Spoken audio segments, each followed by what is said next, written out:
Bapak Imam Hadirun Hasan. Kesyukuran kita yang full kepada Allah, saudara jamaah, adalah karena Allah telah memberi kefadilan kepada Bapak Imam kita yang pertama, kefadilan yang banyak sekali. Dan kefadilan itu bermanfaat, atau kita ini kecipratan, kebagian dari bagian kefadilan yang diberikan oleh Allah kepada Bapak Imam Hadirun Hasan. Mulai dari cerita beliau itu datang di Mekah dengan kehendak Allah. Datangnya Bapak Imam kita yang pertama di Mekah itu pas pada waktu, pas itu apa? Tepat, bertepatan dengan waktu pada saat itu Quran hadis itu betul-betul yang musnad muttasil atau mangkul, yang bersanad muttasil sedang digalakkan, sedang disampaikan, lagi anget-angetnya. Karena cerita singkatnya itu sebelum tahun 1923, kalau Hijriah 1345 Hijriah. Sebelum tahun itu Makkah Madinah itu dalam keadaan perpecahan, firqah at-tafarruq, sebelum tahun 23. Dalam keadaan perpecahan karena di situ di Makkah Madinah itu ya terdapat bid'ah, khurafat, syirik, takhayul merajalela. Tidak ada imam, bahkan sampai-sampai Masjidil Haram itu pengimamannya itu 4 berdasarkan madhab yang ada. Itu sudah berjalan 8 kurun, 800 tahun. Tidak ada seorang pemimpin pun yang bisa menghapus bid'ah berupa imam 4 itu. Imam 4 itu siapa? Nah, Imam Syafi'i, Hambali, Hanafi, Maliki. Kalau diurut itu Hanafi, Maliki, Hambali, Syafi'i. Nah itu, ada 4 pengimaman itu. Ya orang ya pada saat itu sebelum tahun 23 itu kalau sholat ya mengikuti mazhabnya masing-masing. Diceritakan itu kalau sholat maghrib itu yang paling payah itu kalau sholat maghrib karena waktunya bareng. Ada makmumnya Maliki ngikuti rukuknya makmumnya Syafi'i. Ada makmumnya Syafi'i ngikuti iktidalnya makmumnya Maliki. Jadi karena bareng-bareng itu. Sampai kuburan Ma'la itu. Kuburan Ma'la, kalau bapak-bapak yang sudah haji itu dibangun itu. Ada bangunan-bangunannya seperti kuburan Cina gitu. Bid'ah merajalela. Itu terjadi sebelum tahun 23. Sebelum tahun 23. Sampai pada akhirnya Raja Abdul Aziz tahun 23 itu berkuasa di Mekah Madinah. Singkat cerita gitu. Dan dibaiat oleh orang Mekah Madinah. Itu tahun 23. Dibaiat di Masjidil Haram inda babis sofa, di sebelahnya pintu sofa. Disiapkan tempat dan di situ ada acara pembaiatan yang diwakili oleh ulama-ulama dan pembesar-pembesar. Tidak semua rakyat baiat, enggak. Jadi perwakilan. Kalau seperti bapak-bapak baiat mewakili ru'yahnya, jamaahnya, bisa imam daerah, kadang-kadang imam desa, imam kelompok. Isi baiatnya sama dengan kita isi baiat itu. Nubayyuka ala kitabillah wa sunnati nabiyhi wa ma alaihi sahabah wal khulafa'ur rasyidin wal ulama'us shalihin dan seterusnya. Jadi baiat menetapi kitabillah dan sunnahnya Nabi. Semenjak itulah Malik Abdul Aziz itu, Raja Saudi yang pertama itu, resmi di Mekah Madinah dibaiat sebagai imam. Samping beliau sebagai raja, juga dibaiat sebagai imam. Tahun 23 sesudah dibaiat itu, Malik Abdul Aziz mulai bergerak membuat, kalau dalam jamaah itu tim, namanya Hayatul Amri bil Ma'ruf wan Nahyi 'anil Munkar. Nah itu tim yang menangani amar ma'ruf nahi munkar. Jadi dibentuk beberapa mutawa kalau bahasa sekarang, kalau dulu ya mubalek gitu.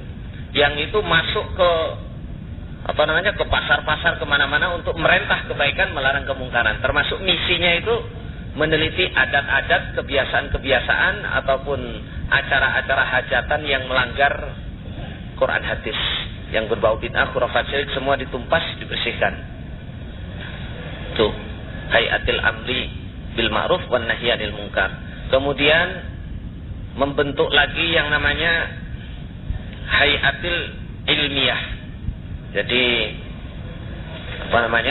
tim yang menangani masalah ilmu. Tim yang menangani masalah ilmu.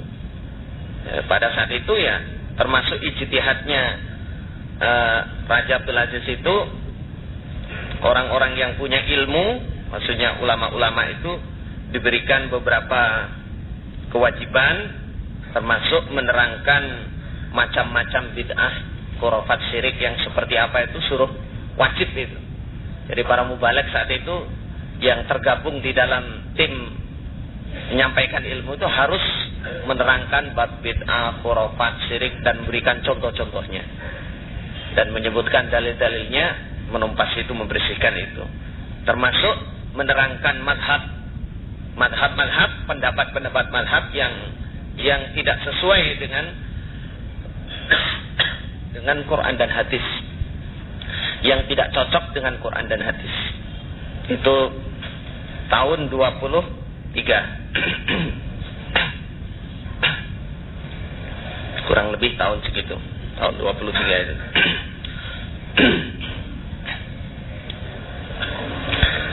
Nah, pada saat itu saudara jamaah, bapak-bapak sekalian, terus beberapa ulama itu diberikan tugas-tugas seperti itu, termasuk yang mengajar di Masjidil Haram itu harus menumpas itu bid'ah, khurafat, syirik, taksil, mengajak kembali kepada Quran dan hadis.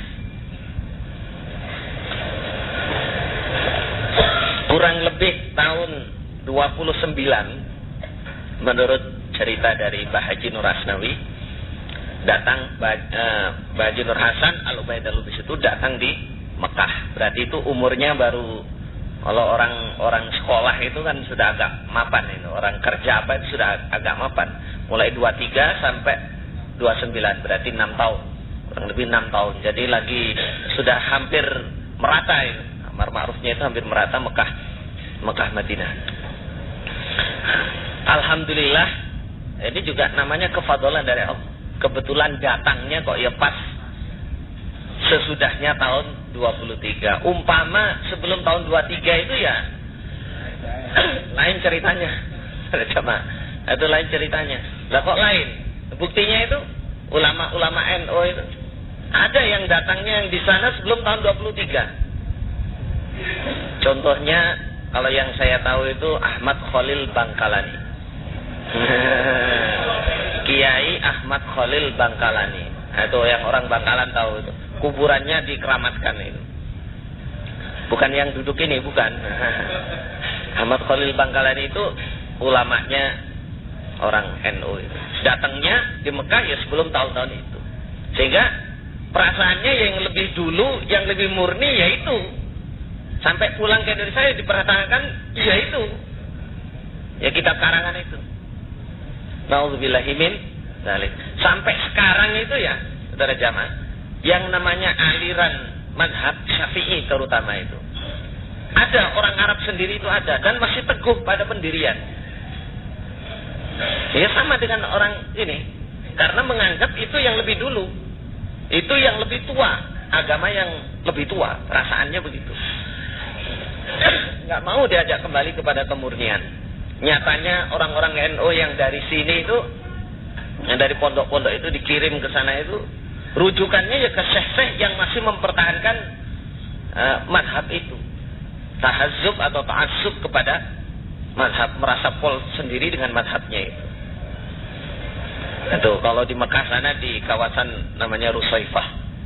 Di situ ada namanya Syekh Muhammad bin Ismail. Kebetulan saya juga telusur sampai ke situ juga. Menelusuri kemana-mana, atau sampai ke Syekh Muhammad itu juga. Karena pengikutnya NU ya saya masuk juga nyamar gayanya wong NU ngono ae. Pacar wis tahu. Nah itu masuk itu ya gak ketahuan saya. Yes, nyamar dari orang NU terus cerita-cerita macam-macam. Yang Syekh Muhammad ini muridnya itu kurang lebih 20 orang, Madura kabeh. NU kabeh, Madura kabeh. Nah itu hafal Quran ya, banyak yang hafal Quran itu muridnya itu. Tapi ya gitu, formalitasnya itu ngaji kutubus sittah, tapi dibalik itu ya terus pertahankan itu, mempertahankan madhabnya itu, madhab Syafi'i itu. Nah ini saya ngerti, bukan saya ikut pelajarannya, saya sudah nggak mau ikut pelajarannya, tapi saya nyamar, saya korek aja cerita muridnya itu. Ya muridnya cerita, Syekh kita ini sama dengan kiai di Indonesia. Pada bayi panikala, pada bayi panikala. Sama saja ini, sama saja dengan di Indonesia lah. Samanya apa? Samanya yaitu kalau malam Jumat yasinan, terus ada acara tahlilan, terus ada acara macam-macam. Jadi cocok gitu. Katanya kalau sampean mau ikut ya hari Jumat datang sini lagi, tapi jangan bilang-bilang supaya nyamar-nyamar saja. Hanya kalau konangan itu, kalau ketahuan itu ya tangkap ya, di sel penjara. Itu. Terus ada juga yang lebih rame namanya Syekh Maliki. Syekh Maliki itu di Rusaifah juga itu. Oh itu orang NU Indonesia ini, Jawa Barat, di Jawa Tengah, kumpul di situ, sarungan kabeh, sarungan kupluan. Nah, yang ngajinya ya gitu, formalitas saja, formalitas kutubus sittah, tapi dibalik itu mempertahankan, mengepolkan kepada madhabnya masing-masing. Karena perasaannya itu agama yang lebih dulu, lebih tua, gitu. Lebih tua di Mekah Madinah. Memang sebelum tahun 23 itu kan Mekah Madinah dikuasai seorang raja namanya Syarif Husain itu.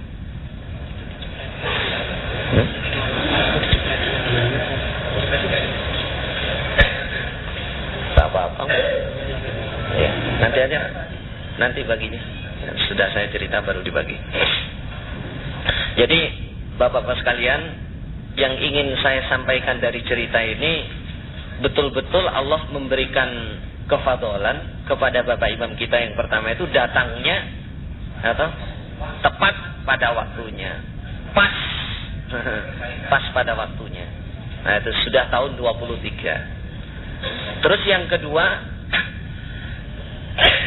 guru-guru beliau Bapak Imam Haji Nur Hasan itu dua-duanya itu terkenal, masyhur. Saya nyoba nelusuri yang namanya Syekh Umar Hamdan. Syekh Umar Hamdan itu yang kalau di hadis itu sebagai isnad hadis kutubus sittah punya kita itu dari jalur Bapak Imam Haji Nur Hasan. Saya nyoba, ya pertama karena memang saya sudah mendengar dari seorang mubalik dari Riyadh itu, di Mekah itu masih ada muridnya namanya, waktu itu saya diceritakan muridnya namanya Abdul Fattah Husain Rawah, tempatnya di Syarih Hujun, di Syarih Hujun dekat pemadam kebakaran. Saya cari ke rumahnya, ternyata saya ketemu anak-anaknya itu, tanya, kamu terlambat kamu, bapak saya udah mati 38 hari yang lalu. Itu muridnya Syekh Umar Hamdan, berarti teman seperguruan dengan Bapak Imam kita. Nah itu anaknya yang namanya Abdul Aziz itu cerita, bapak saya memang muridnya Syekh Umar Hamdan. Bapak saya selama hidupnya ngajar di Masjidil Haram, di Babus Salam. Nah, tapi bapak saya udah 1 tahun yang lalu di rumah sakit, kemudian 38 hari yang lalu meninggal dunia di Madinah dan dikubur di Madinah. Jadi sampean terlambat katanya. Sampai terlambat kalau datang ke sini. Nah, saya tunjukkan isnad itu, ya menunjukkan coba tanyakan sama beberapa syekh yang ada, karena anaknya itu tidak ada yang melanjutkan itu. Nggak ada yang jadi ulama, nggak ada yang jadi syekh. Saya ditunjukkan 3 syekh itu, saya telusuri satu persatu, karena mereka ya umumnya masih muda semua, tidak memiliki isnad yang seperti yang saya cari itu. Kemudian saya ketemu dengan seorang kepala perpustakaan Makkatal Mukarramah, perpustakaan tertua di Mekah. Orangnya sudah tua. Perpustakaan itu isinya ya hadis-hadis dan sejarah-sejarah Mekah, lengkap di situ. Namanya kepala, ya banyak hafalnya dia. Nah, saya ketemu, saya nanya, Umar Hamdan, Tarif Umar Hamdan, sampean kenal namanya Umar Hamdan? Dia menyatakan, saya malah ditanya, lah apa kamu nggak kenal? Malah digitukan saya. Saya belum tahu, saya bilang. Nah, kenapa kamu belum tahu? Saya belum tahu lah. Syekh ini terkenal ini. Syekh ini ma'ruf, semua orang tahu di sini kan. Semua orang kenal orang ini, namanya Umar Hamdan itu muhadditsul haramain. Dia katakan ini adalah ahli hadisnya atau orang yang memangkulkan hadis di 2 tanah haram, Mekah dan Madinah. Kenapa kamu nggak kenal? Untuk apa kamu tanya itu? Sebelum itu memang saya tunjukkan, saya cari isnad dari muridnya, barangkali ada yang seperti ini. Lah iya, kamu punya isnad kayak gitu kok nggak ngerti Umar Hamdan? Memang saya belum ngerti lah. Saya belum ngerti. Walaupun dengar cerita kan saya dari sesepuh-sesepuh, ulama-ulama sepuh dan orang-orang tua, tapi nggak mendengar langsung. Nah, saya nggak bisa memastikan itu karena nggak mendengar. Tapi dari cerita-cerita mereka itu dan dari tulisan-tulisan yang ada itu, memang Syekh Umar Hamdan, gurunya Bapak Imam itu, Syekh yang tertua pada tahun 23 itu, termasuk Syekh paling tua dan masyhur, paling terkenal untuk urusan hadis, dalam ilmu hadis. Jadi gurunya Bapak Imam kita itu dilihat dari muridnya juga. Muridnya itu tadi, yang satu Abdul Fattah Husain Rawah itu guru di Masjidil Haram selama hidupnya. Yang kedua, ada muridnya Umar Hamdan itu, namanya Syekh Muhammad Nur Al-Kutubi. Itu menurut cerita yang saya dengar dari Pak Yusuf itu, Pak Haji Muhammad Tahir itu, dulu Bapak Imam pernah cerita, itulah Al-Kutubi itu koncoku ngaji. Nah, Al-Kutubi itu, Muhammad Nur Al-Kutubi itu imam Masjidil Haram. Imam Masjidil Haram itu teman ngajinya, berarti teman seperguruan dari Bapak Imam kita.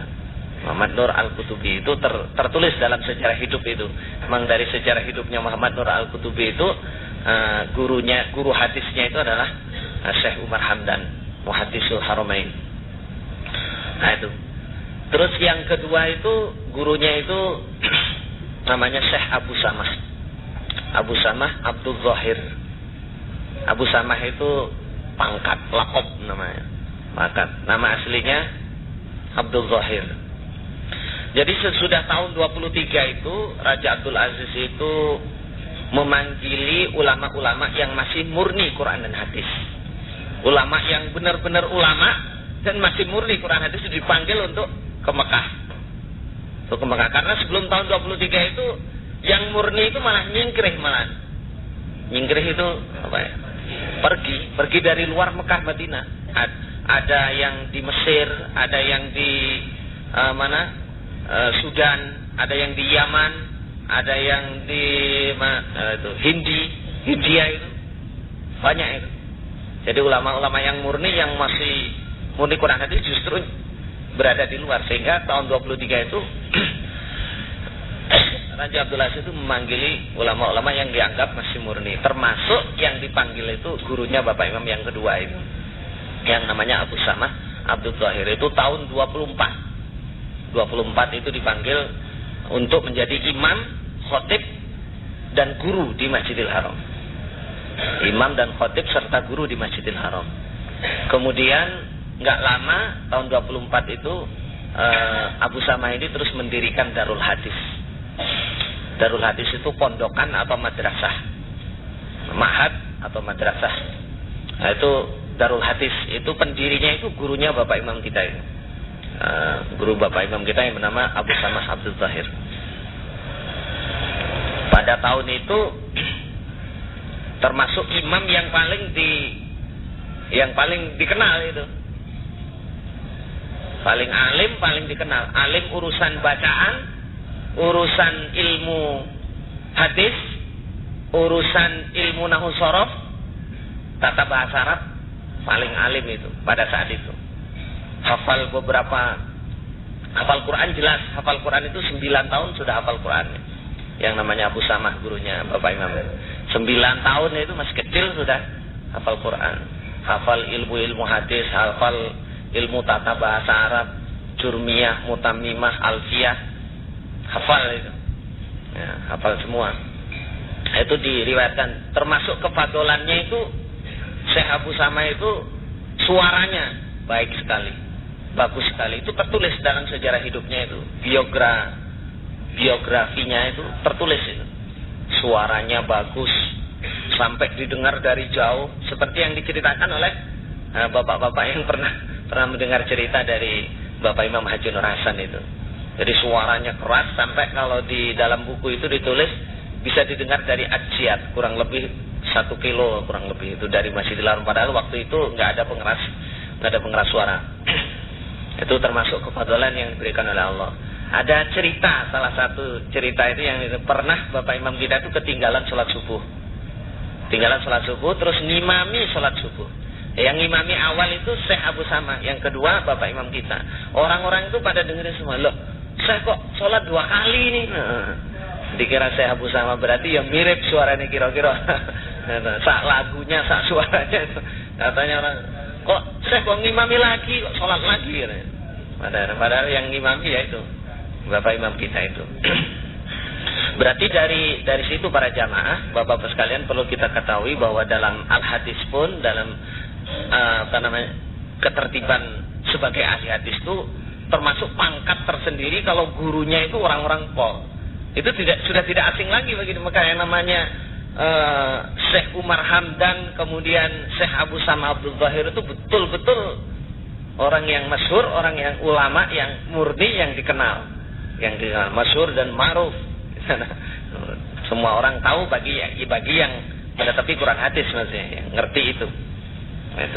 Alhamdulillah kita bersyukur kepada Allah atau Bapak Imam oleh Allah diberi kefadalan bisa ketemu di samping waktunya pas, terus ketemunya guru itu ya pas juga gitu lah, nggak sembarangan guru. Padahal waktu itu syekh itu banyak, tapi yang masyhur ya ini dua itu, Umar Hamdan sama Abu Samah Abdul Zahir itu. Jadi kita juga mengepolkan syukur kepada Allah. Dari cerita singkat itu kita dapat menilai, di samping gurunya yang demikian, beliau sendiri Bapak Imam itu ya orang yang ahli juga. Kan kefadolan yang diberikan oleh Allah, ya suaranya, ya lagunya. Saya juga nggak pernah mendengar ceritanya, ya cara menerangkan Al-Quran, cara menerangkan Al-Hadis. Beliau juga orang faham, orang faqih, orang hafid, hafal. Nah, kalau masalah hafal Al-Quran masih ada saksi hidupnya, termasuk Mbah Haji Nur Asnawi itu menyemak hafalannya itu selama tiap subuh 1 juz selama 1 bulan. Jelas Mbah Nur itu cerita terus itu masalah itu. Berarti beliau sebelum pulang pun itu sudah hafal Quran. Itu kefadulan tersendiri dari Allah yang diberikan. Man a'tahu Allah hifdha kitabihi fa dhanna an ahadan utiya afdalan mimma utiya faqad ghamata aw ghalata a'dhaman ni'am.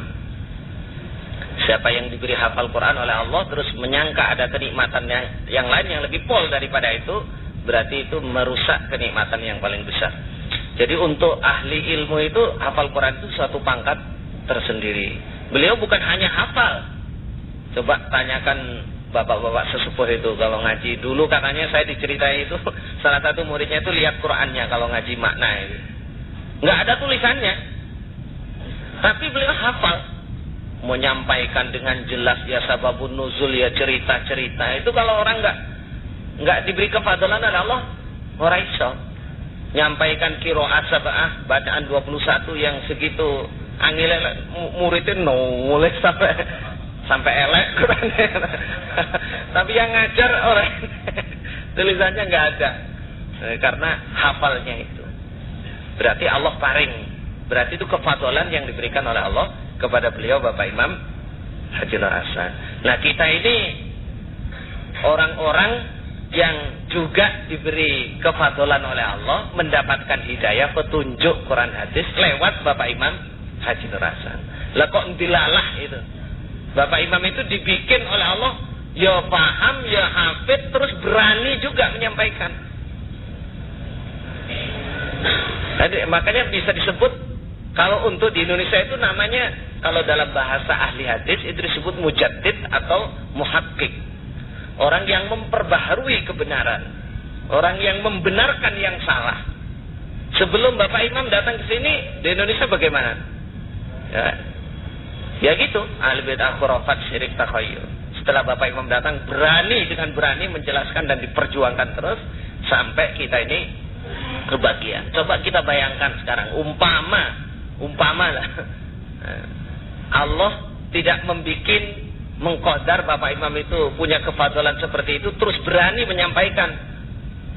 Jadi apa kita ini? Nah, ini jadi apa? Ya jadi NU. Jadi NU melok Gus Dur kono. Nah, itu. Ya, yang sarungan ya sarungan lagi, ya kupluan, nabuh apa itu?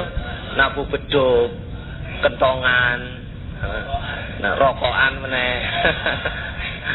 Wong wis melok wis suwi sik rokokan ya.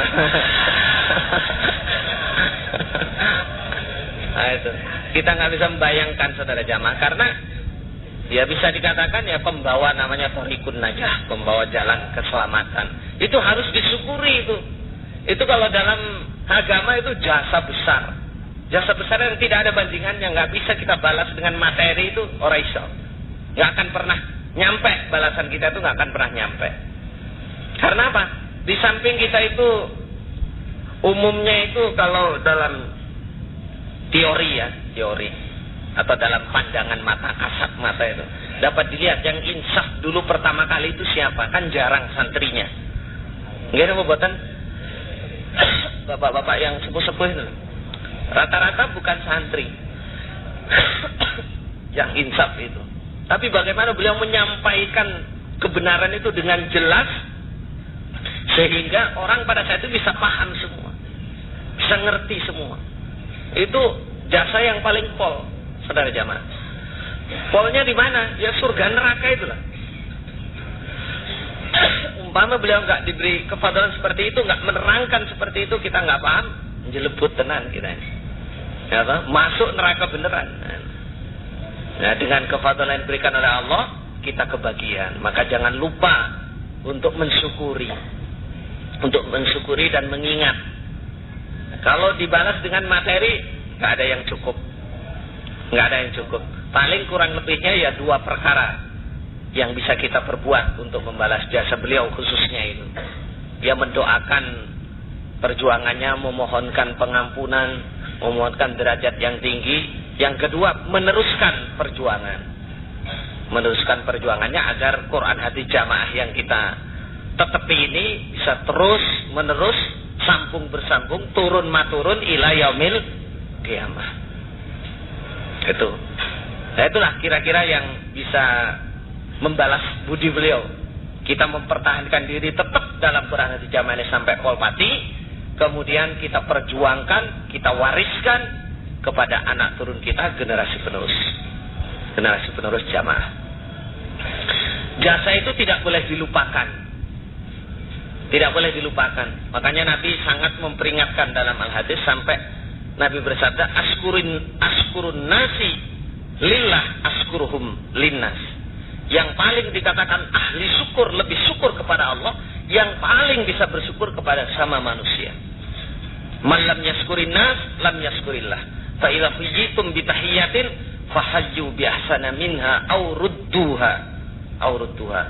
Itu perintah itu dari Allah Rasul, itu perintah. Kita bersyukur kepada sama manusia itu perintah. Kalau para pejuang kemerdekaan selalu dikenang. Kenapa Bapak Imam kok nggak dikenang? Nah, ini suatu kekeliruan saya kira. Saya yang lebih muda dari bapak-bapak. Sejak saya belajar memahami Al-Quran dan hadis, saya juga meyakini dalam hati bahwa ini adalah perjuangan Bapak Imam Haji Nur Hasan. Umpama Allah nggak ngodar ada beliau itu, paham apa aku ini? Apa mana? Meduro pisan. Sarungan. Sarungan. Paham sapingi meneh. Sapingi. Masya Allah, saudara jamaah. Masya Allah. Masya Allah. Ya kita ini mestinya urut-urutannya itu kalau dilihat dari ulama-ulama ahli hadis dulu, orang-orang menetapi Quran hadis itu, ini yang zaman Raja, yang zaman Malik Abdul Aziz, itu orang-orang ulama semua, pintar semua. Dan kalau dilihat di luar itu memang begitu. Mereka tidak akan pernah menginjak kepada Quran hadis selama mereka belum menguasai tata bahasa Arab, belum mengaji kitab-kitab kecil, Sulam, Safina dan lain-lain itu. Bertahun-tahun. Kalau sudah menguasai bahasa Arab lewat Nausarab itu, baru mereka mulai menginjak. Ngaji pun itu dibaca toh, formalitas saja. Seperti di Tebuireng itu, menurut ceritanya dulu ya, orang-orang yang dianggap lulus, dianggap pintar seperti almarhum Bapak Haji Sudi Al-Hafidh, kemudian masnya Bapak Haji Muzakir Hasan, itu ngaji muslim. Tapi ya dikaji tok, nggak dipraktekkan. Itu kalau teorinya di luar mesti begitu orang semua. Lah kita ini yang asalnya supir ada, sing asale ya atau petani biasa ya ada, ya asalnya apa namanya pegawai negeri nggak pernah buka Quran, nggak pernah buka hadis ya ada, ya, dan lain-lain. Semua paham jamaah, semua ngerti kebenaran. Ini kalau nggak kehebatan yang diberikan oleh Allah kepada Bapak Imam, nggak ada ceritanya. Bisa kita lihat dari program 5 bab itu. 5 bab itu kalau dihayati, saudara jamaah, itu ya Allah, ya Allah, Masya Allah, summa Masya Allah, summa Masya Allah. Nah itu ilham takwa, fa'alhamaha fujuraha wa taqwaha. Itu juga sebagai bukti bahwa jamaah kita ini betul-betul dikehendaki oleh Allah untuk masuk surga. Coba siapa yang bisa nyalahkan 5 bab?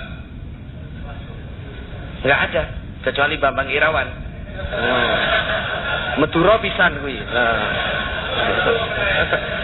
Naudzubillah min dzalik. Naudzubillah min dzalik. Nah itu katanya bid'ah katanya. Nah itu menunjukkan kebodohannya itu. Nggak ngerti dalil. Ini boleh ngaji, ngamal, bela jam. Itu sudah kesimpulan dalam agama. Ngerjain itu ya udah. Bablas ning swarga. Itu jelas itu. Mau diteliti lewat kutubus sita, lewat apa, lewat ya itu. Orang mau masuk surga ya itu. Beliau bisa menyimpulkan, oleh Allah diberi ilham bisa menyimpulkan itu betul-betul adalah baik untuk kita. Alamat baik bagi jamaah. Betul-betul jamaah kita ini dikehendaki oleh Allah untuk masuk surga, selamat dari neraka. Itu para jamaah. Maka perjuangannya mudah-mudahan terus sambung bersambung, turun temurun ila yaumil qiyamah. Bapak-bapak, sesepuh-sesepuh, Bapak Imam daerah dan semua orang-orang yang diberi amal soleh di dalam jamaah, marilah kita jaga Quran hadis jamaah ini adalah jalan tunggal masuk surga, selamat dari neraka. Para jamaah, saya tidak hanya bertemu habis itu, selesai itu saya juga mencari barangkali masih ada guru-guru atau syekh yang betul-betul mempunyai isnad yang muttasil, walaupun tidak sama persis seperti yang dari jalur Umar Hamdan itu. Saya telusuri sampai ketemu namanya seorang syekh, namanya Syekh Yahya bin Usman bin Husain. Dicek kemarin saya ada kekeliruan itu, bukan bin Abdurrahim tapi bin Husain. Nanti bapak-bapak akan dibagi itu dialog atau pertanyaan saya dan jawaban dari beliau Syekh yang isinya itu ya memperkuat atau pernyataan tentang kebenaran jamaah yang kita tetapi ini. Dibagi sekarang. Itu mungkin untuk Bapak daerah mungkin hanya dua dulu atau satu dulu. Karena tadi nyetaknya kurang.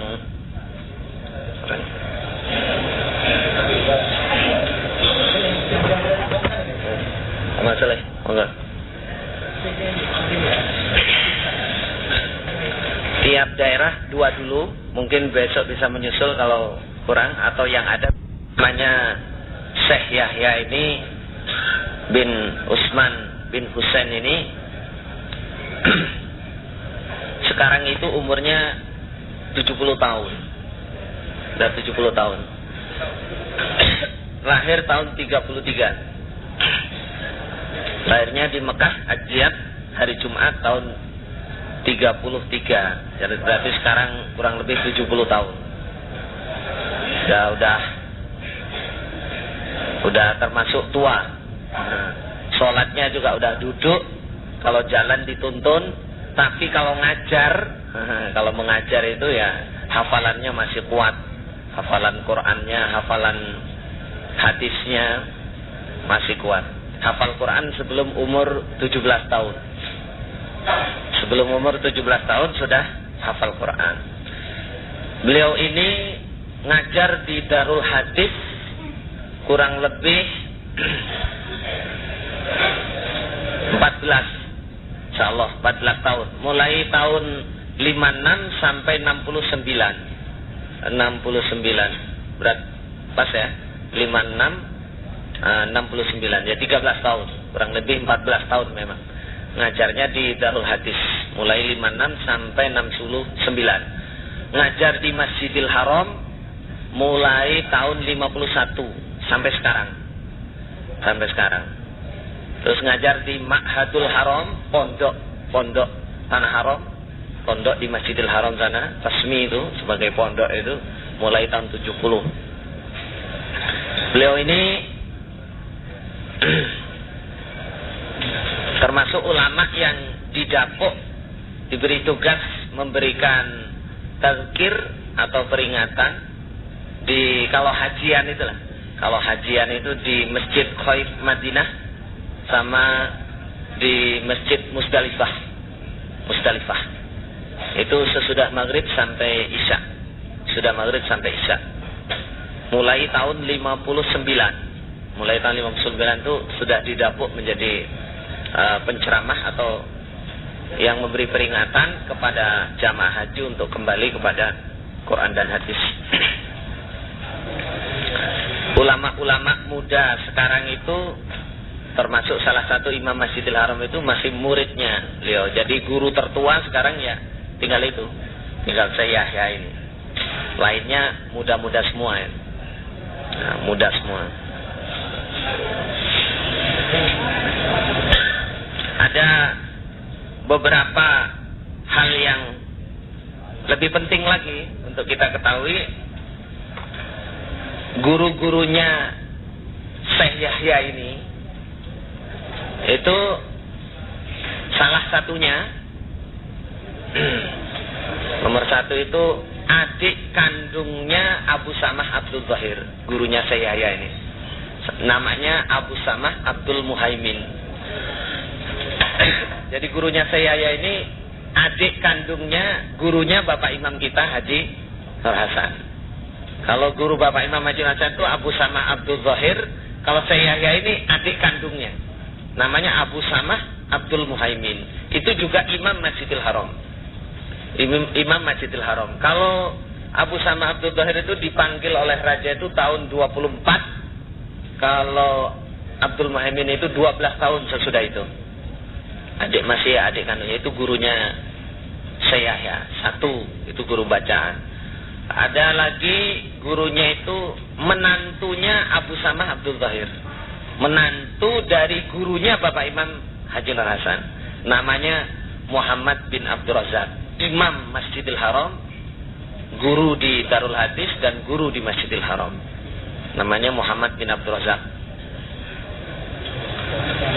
Tadi mungkin belum saya sebutkan, salah satu muridnya Abu Samah Abdul Zahir itu yang berarti seperguruan dengan Bapak Imam Haji Nur Hasan itu Imam Masjidil Haram namanya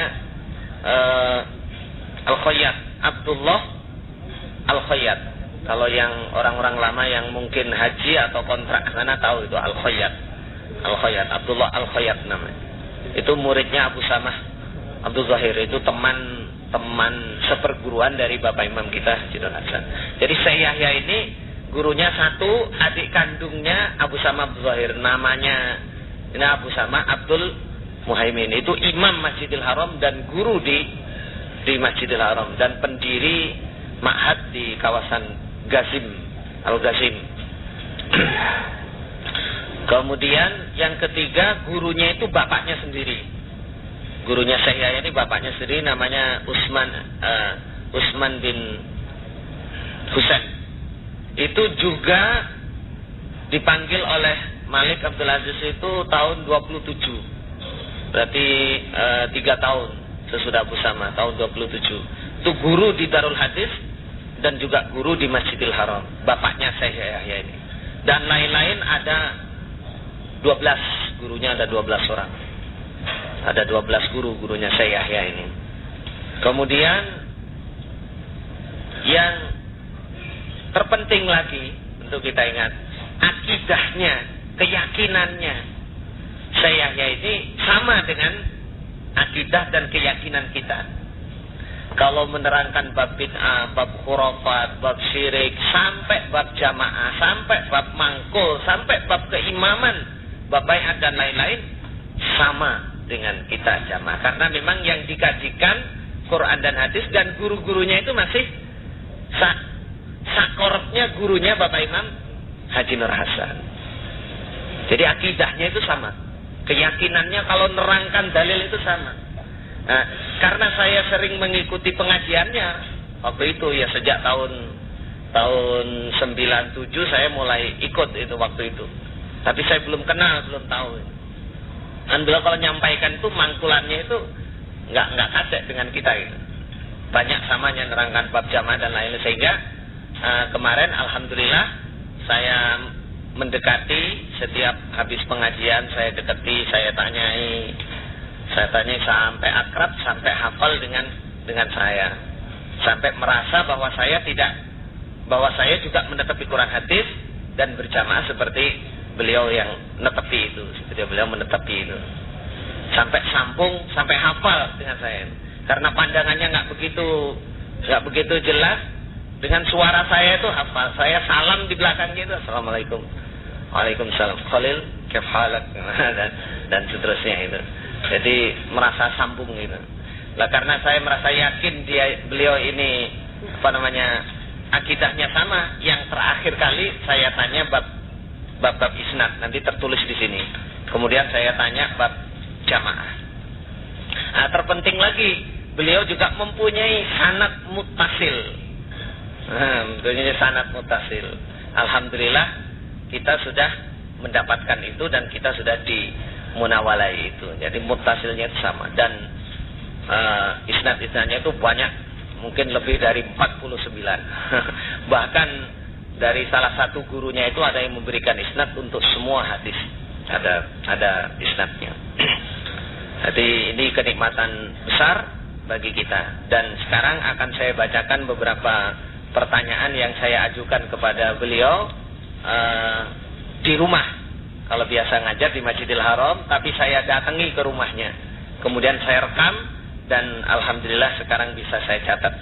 Kemarin waktu saya nyampaikan di CAI belum ada catatannya. Alhamdulillah untuk bapak-bapak sudah bisa dicatat, walaupun tadi terburu-buru ini.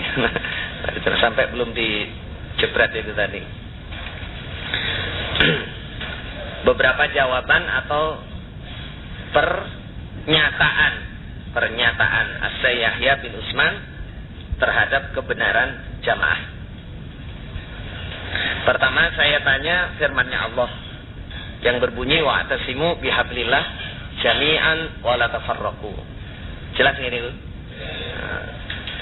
Beliau menjawab, jim itu jawaban. Al-murad bihablillah bi kitabillah ta'ala. Yang dimaksud dengan hablillah di ayat ini adalah kitabillah ta'ala. Allah Ta'ala amarona an natamassaka bil Qur'anil azim Wa kadzalik bihadyin Nabi sallallahu alaihi wasallam. Dengan ayat itu Allah memerintah kita untuk berpegang teguh kepada Qur'anul Azim. Begitu juga dengan petunjuknya Nabi sallallahu alaihi wasallam. Jelas nggih? Kalimatnya jelas. Jadi dengan ayat itu maksudnya yang dimaksud hablillah itu adalah kitabnya Allah, Al-Qur'an, dan sunnahnya Nabi. Dengan ayat itu berarti kita diperintah untuk menetapi Quran dan hadis. Wa'tasimu bihablillah. Terus jami'an wala tafarraqu. Beliau menjawab, ini keterangan atau ucapan yang saya tulis, saya bukukan. Hadzaranallahu azza wa jalla min at-tafarruq. Li'anna at-tafarruq syarrun wa bala'un wa la khaira fihi. Wa yajibul ijtima' ala kitabillah wa sunnati Rasulillah sallallahu alaihi wasallam wa tariqatis salafi. Itu keliru itu. Wa tariqatis salaf. Wa tariqatis salaf radhiyallahu anhum wa tabi'un rahimahumullah wa atba'ut tabi'in rahimahumullah. Beliau maksudnya hadzarana, mencegah, melarang pada kita siapa Allah azza wajalla minat tafarruq, dari perpecahan, dari firqah. Jami'an wala tafarraqu, dengan berjamaah tidak boleh pecah belah. Maksudnya Allah melarang kita, mencegah kita dari perpecahan, enggak boleh firqah. Li'anna tafarruq syarrun wa bala'un wa la khaira fihi. Karena perpecahan itu adalah jelek, bala itu apa? Ya, bahaya, kerusakan, wala khaira fihi. Tidak ada kebaikannya sama sekali. Wa yajibul ijtima' ala kitabillah wa sunnati Rasulillah sallallahu alaihi wasallam.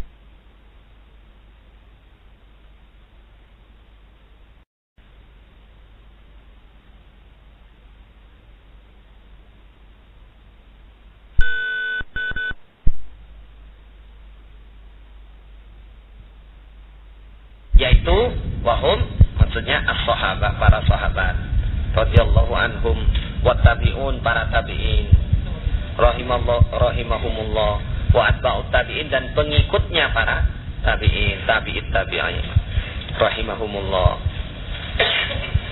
Sama nggih? Jadi li'anna an-nabiyya sallallahu alaihi wasallam qala khairukum qarni thumma alladhina yalunahum thumma alladhina yalunahum wal haditsu fi sahihain. Waktu itu yang enggak dimaknani kok yang ini. Ya diomong gitu aja. Khairukum qarni wa hum as-sahabah radhiyallahu anhum thumma alladhina yalunahum at-tabi'un thumma alladhina yalunahum atba'ut tabi'in wal hadits fi sahihain. Jadi sebaik-baiknya kalian adalah golongan saya, yaitu para sahabat. Kemudian orang-orang yang mendekati mereka, para tabi'in. Kemudian orang-orang yang mendekati mereka, atba'ut tabi'in. Hadis ini tertulis dalam Bukhari Muslim. Jadi beliau menjelaskan harus berjamaah, dilarang berfirqah. Harus berjamaah menetapi kitabnya Allah, jalannya sunnahnya Nabi, dan ulama-ulama yang soleh, ulama salaf, ulama yang menetapi kemurnian, ulama yang soleh, mulai para sahabat, para tabi'in, para atba'ut tabi'in, tabi'in. Wa qala an-nabiy sallallahu alaihi wasallam iftaraqatil yahud ala 71 firqah. Berpecah belah siapa Yahudi atas 71 perpecahan. Wa iftaraqatin nasara ala 72 firqah. Nah, orang Nasrani berpecah belah atas 72 perpecahan. Wa sataftariqu hadhil ummah ala 73 firqah. Kulluha finnar illa wahida. Qalu man ya Rasulullah?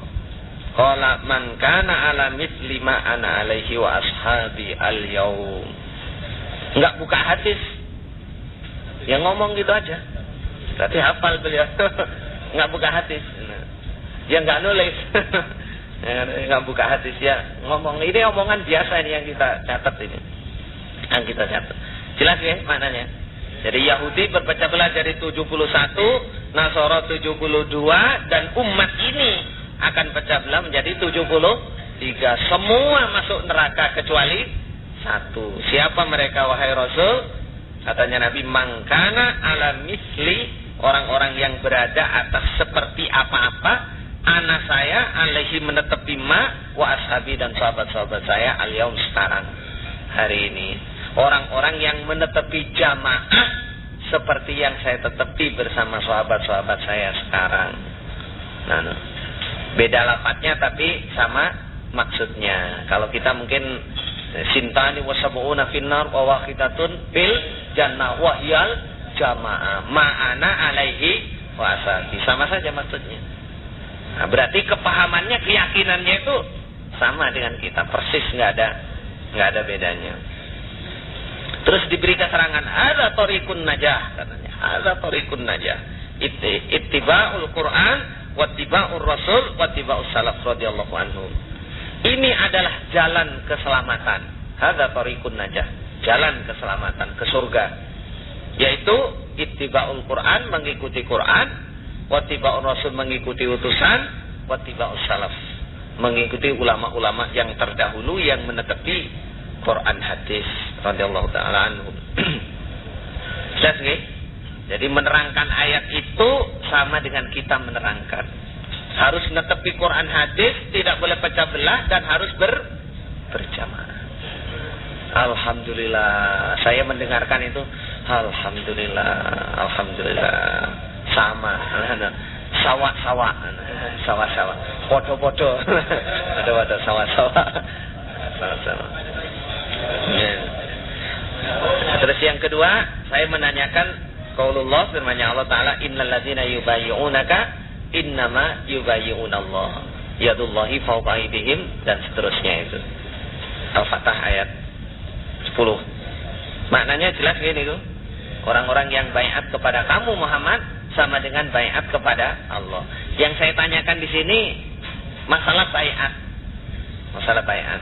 Beliau jawabannya ini, wal mubaya'ah al muahadah. Yang dimaksud baiat itu adalah berjanji. Al muahadah itu berjanji. Berjanji kepada imam. Wa kana Rasulullah sallallahu alaihi wasallam yaqra'ul ayah kama fi bai'atin nisa.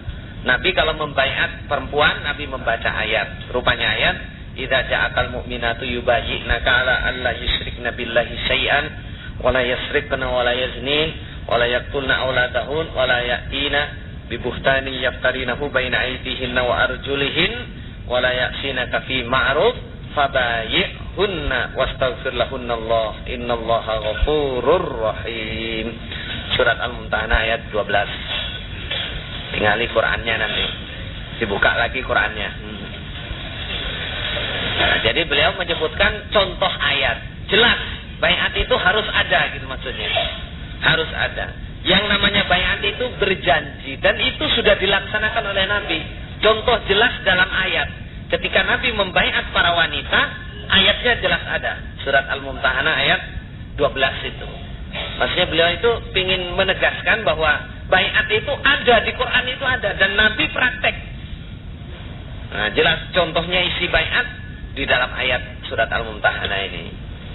Fakana Nabi sallallahu alaihi wasallam yubayyi'un nas 'ala tauhid wa 'ala ijtinabi syirk wa ijtinabil kaba'ir.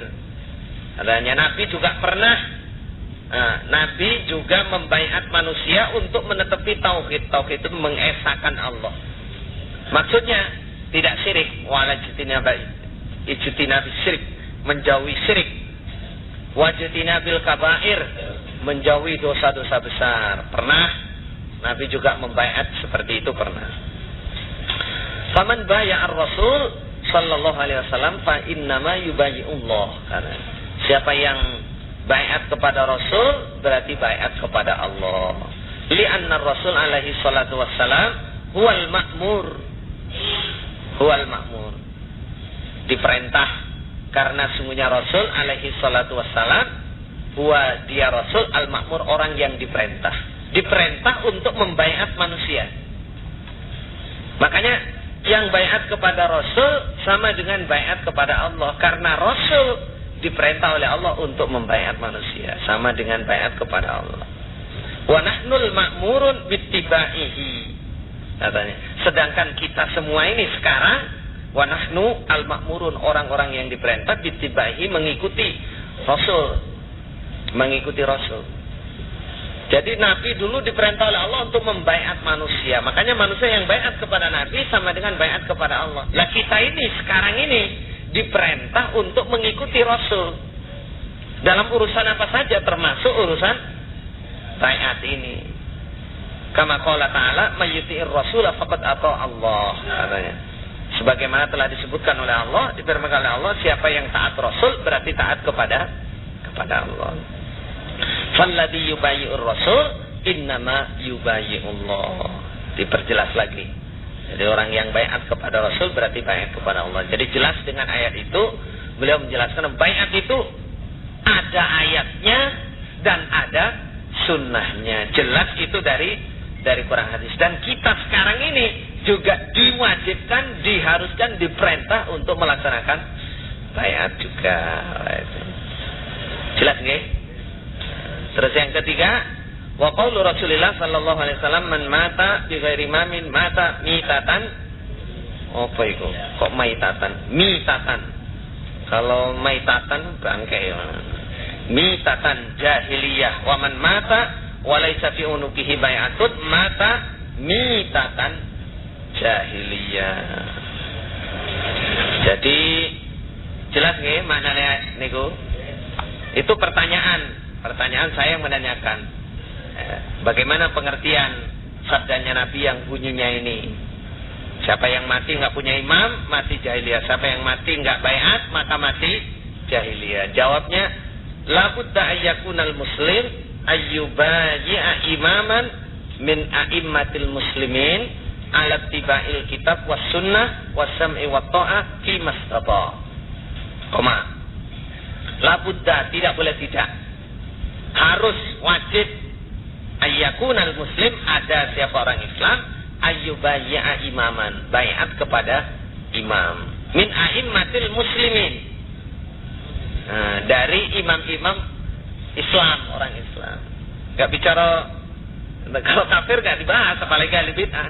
Yang dimaksud adalah imam ngurusi wong Islam, ngurusi ibadah yang dimaksud. Jadi keimaman itu murni urusan kelancaran ibadah, kelancaran agama. Nah, itu min a'immatil muslimin. Apa isi baiatnya? Alat tibail kitab was sunnah, atas menetepi, mengikuti kitabillah Al-Quran was sunnah dan sunnahnya Nabi. Was sam'i wat ta'ah, mendengarkan dan taat imas ta'ah selagi dia mampu. Itu isi baiatnya. Harus punya imam yang ngurusi orang Islam.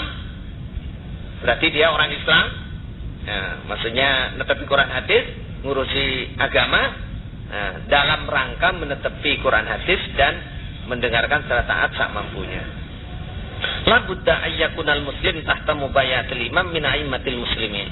Dibolan baleni gitu man, maksudnya sama itu. Tidak boleh tidak, seorang Islam harus berada di bawah pembaiatan seorang imam, termasuk imam-imamnya orang Islam.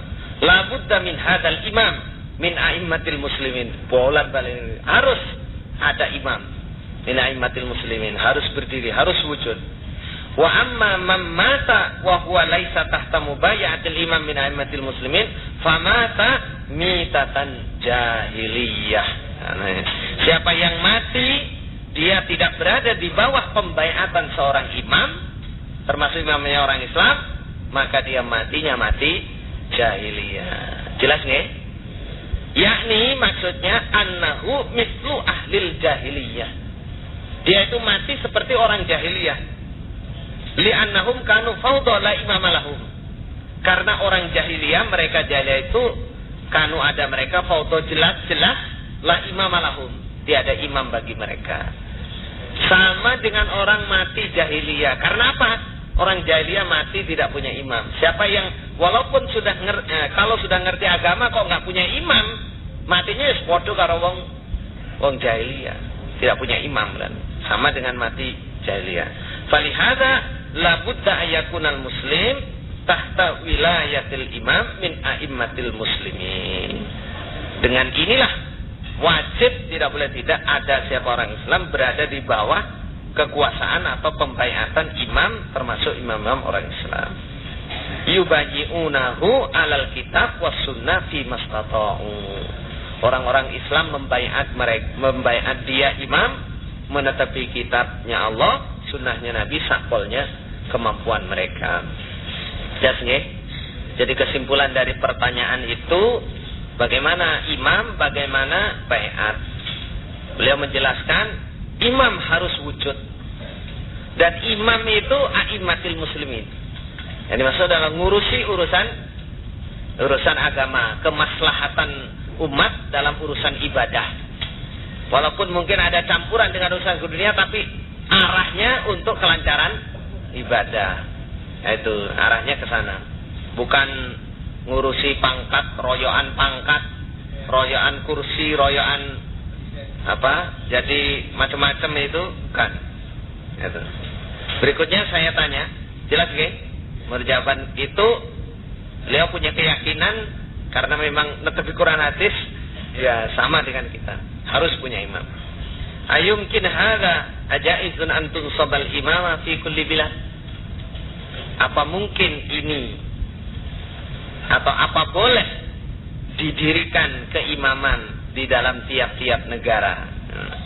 Apa boleh atau apa mungkin mendirikan imam atau apa boleh mendirikan keimaman dalam tiap-tiap negara? Jawabannya na'am. Na'am itu napa? Ya, jelas. Ya kalau haji bisanya ditanya na'am. Na'am sama la. Sama la. Iya kalau halal haram. Halal haram. Apa boleh didirikan di setiap negara? Jawabnya na'am. Ini kita nanya ini bukan karena kita nggak tahu, bukan. Saya cuma ingin meyakinkan, betul nggak? Orang yang hafal Al-Quran, hafal hadis, hafal sahihnya hadis, hafal dhaifnya hadis, yang guru-gurunya juga masih lingkupnya gurunya Bapak Imam Haji Nur Hasan ini sama nggak kepahamannya? Nah, kalau kita sebenarnya sudah tahu, sebelum dijawab sudah ngerti. Jadi supaya kita lebih mantap lagi, lebih yakin lagi. Apa dulu nggak yakin? Yakin udah mantap, jelas, yakin seyakin-yakinnya. Dengan tambah ini tambah yakin lagi, tambah yakin lagi. Bahwa di sana memang juga ada orang-orang yang ahli betul juga ada. Nah katanya, yakni mislan contohnya bila hukum imamukum, negaramu imammu. Jelas itu boleh. Contohnya negara kamu berhak punya imam. Negaramu imammu. Wa haula'i alu Misra biladuhum imamuhum fi biladihim. Muhaqqiq. Muhaqqiq itu muhaqqiq atau muhaqqaq, berhak.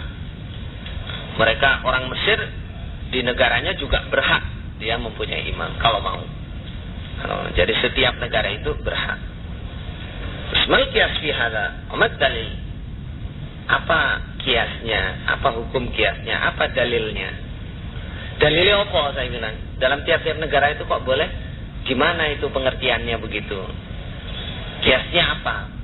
Jawabnya ala kulli hal fi zamanir Rasul alaihi salatu wassalam kana ar-rasulu sallallahu alaihi wasallam huwa allazi yubayyi'un nas. Atas setiap keadaan. Maksudnya setiap keadaan itu kapan saja gitu. Atas setiap keadaan ini hal yang jelas. Atas setiap keadaan, contohnya di zaman Nabi yang membaiat manusia. Karena Rasul huwa dia Rasul alladzi yubayyi'un nas, yang membaiat an-nasa pada manusia. Wa ba'da mautihi khulafa'uhu, sesudah Nabi tidak ada diganti oleh sesudah matinya Nabi sallallahu alaihi wasallam, khulafa'uhu, para khalifahnya Nabi radhiyallahu anhum, yaitu Abu Bakrin, summa ba'dahu Umar, sesudah Abu Bakar Umar radhiyallahu anhu, summa Utsman, kemudian Utsman, summa Ali, Utsmanu, summa Aliun radhiyallahu anhu, summa ba'da dzalik, kemudian sesudah itu Muawiyah. Nah, sesudah Ali, Muawiyah, fasara mulkan. Jadilah keimaman biasa, maksudnya bukan khalifah. Mulkan itu kerajaan atau keimaman biasa. Imam biasa itu bahasanya ada sultan, ada mulkan atau malikan, ada juga amir atau imam. Manggulnya anggota dah. Itu dari ulama-ulama sepuh itu pernah mendengar. Jadi fasara mulkan, maka jadilah kekuasaan biasa atau keamiran biasa, bukan khalifah radhiyallahu anhu. Summa hakadha, kemudian beginilah selanjutnya. Begitulah terus Muawiyah mati, ganti Yazid bin Muawiyah. Yazid bin Muawiyah mati, ganti Muawiyah bin Yazid, cucunya Muawiyah juga, namanya Muawiyah juga, dan seterusnya. Begitulah seterusnya. Falamman tasharon nas wattasa'atil buldan, sebelumnya tak yang depan, sesudahnya waw ada alif, kemudian taknya tasdid, wattasa'atil buldan. Fasara kullu biladin lahum imamun, lahum imamun. Falamman tasyara, ketika tersebar siapa annasu manusia, wa tawassa'at, dan luas.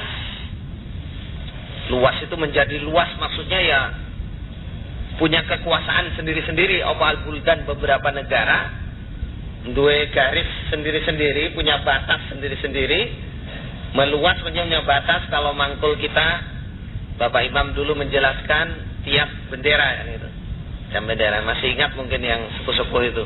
Yang mangkul dulu Bapak Imam menjelaskan itu tiap bendera. Ya sama dengan ini.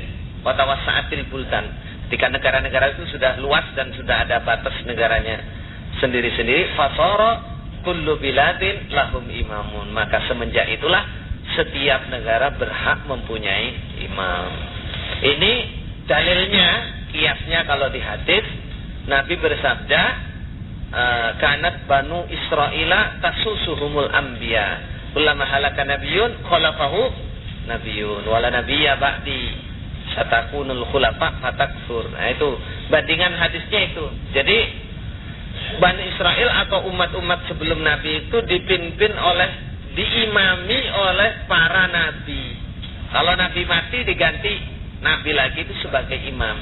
Kalau kita ingat dalam satu zaman ada dua Nabi, dalam satu zaman itu ada imam semua itu. Contohnya Nabi Musa sama Nabi Syuaib. Nabi Syuaib itu mertuanya, tapi di Madian. Di Madian. Kemudian Nabi Musa di Mesir. Lain tempat. Kalau sekarang ya lain negara. Itu perbandingannya. Kalau sesudah Nabi Muhammad tidak ada nabi lagi, yang ada adalah keimaman. Adalah keimaman. Jelas nggih? Itulah haknya setiap negara mendirikan keimaman. Kemudian halaman berapa? 3 ya. Wa qaulu Rasulillah sallallahu alaihi wasallam, inna hadzal amra fi Quraisyin la yu'ati mahadun illa kabbahullahu fi wajhi ma aqamuddin. Kaifa hadza? Kaifa hadza? Itu waktu itu saya ingin mendalami atau memperjelas tentang keimaman Quraisy, maksudnya kan gitu. Setelah beliau menjelaskan di dalam setiap negara berhak, saya menanyakan gimana keimaman Quraisy. Bagaimana sabdanya Nabi, inna hadzal amra, ini perkara keimaman di Quraisy, orang Quraisy. La yu'adihim ahadun, tidak memusuhi pada mereka siapa seseorang, illa kabbahu, kecuali menjerumuskan padanya siapa Allah, fi wajhi, ke dalam wajahnya, maksudnya jatuh. Ma'akomuddin, selagi orang-orang Quraisy itu menetapi agama. Nah, bagaimana penjelasan ini? Bagaimana dalil ini? Beliau menjawab, yakni annal khilafah kanat fi Quraisy mazalu mustamsikina fid din fa idza dayya'u wa farratu zahaba anhum. Zahaba anhum. Maksudnya gini, dalil ini maksudnya annal khilafah, sungguhnya kekhalifahan.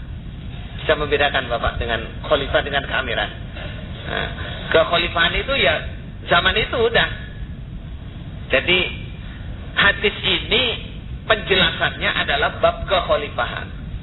Bab kekhalifahan atau Amirul A'zam, Uzma, Al-Imamatul Uzma. Imam yang untuk seluruh dunia. Imam yang untuk seluruh dunia. Nah itu sudah katanya. Khilafah itu untuk kekhalifahan. Khilafah kan kekhalifahan kan bisa dihitung ya. Ada Abu Bakar, Umar, Utsman, Ali, kemudian ditambah Umar bin Abdul Aziz. Itu ada yang menjelaskan seperti itu kekhalifahan. Jadi persyaratan Quraisy itu adalah untuk khalifah maksudnya. Dengan syarat lagi mazalu mustansikina fiddin. Biddin. Selama mazalu selagi ini orang mari-mari sepong akeh berarti selama mustansikin menetepi berpegang teguh biddin dengan agama. Ada syaratnya kekhalifahan untuk amir seluruh atau seperti kekhalifahan yang itu masih ada persyaratannya. Quraisy kemudian ma'akomuddin mustansikina biddin. Fa idza dayya'u wa farratu ketika mereka itu menyia-nyiakan dan iftirat atau pepekoh atau ya ninggal agama, zahaba anhum maka pergilah keamiran anhum dari mereka. Tidak ada pada mereka. Kalau mereka tidak menetepi agama, orang Quraisy enggak menetepi agama, keamiran pergi dari mereka. Mereka tidak berhak jadi amir. Jadi kalau dipahami dari penjelasan Syekh ini bahwa yang harus Quraisy itu adalah khalifah. Satu khalifah dan dua ada syaratnya harus netepi agama. Kalau tidak netepi agama nggak berhak sama sekali. Dan ini tidak mungkin sekarang dilaksanakan, nggak mungkin karena sudah tiap negara sudah ada batasnya.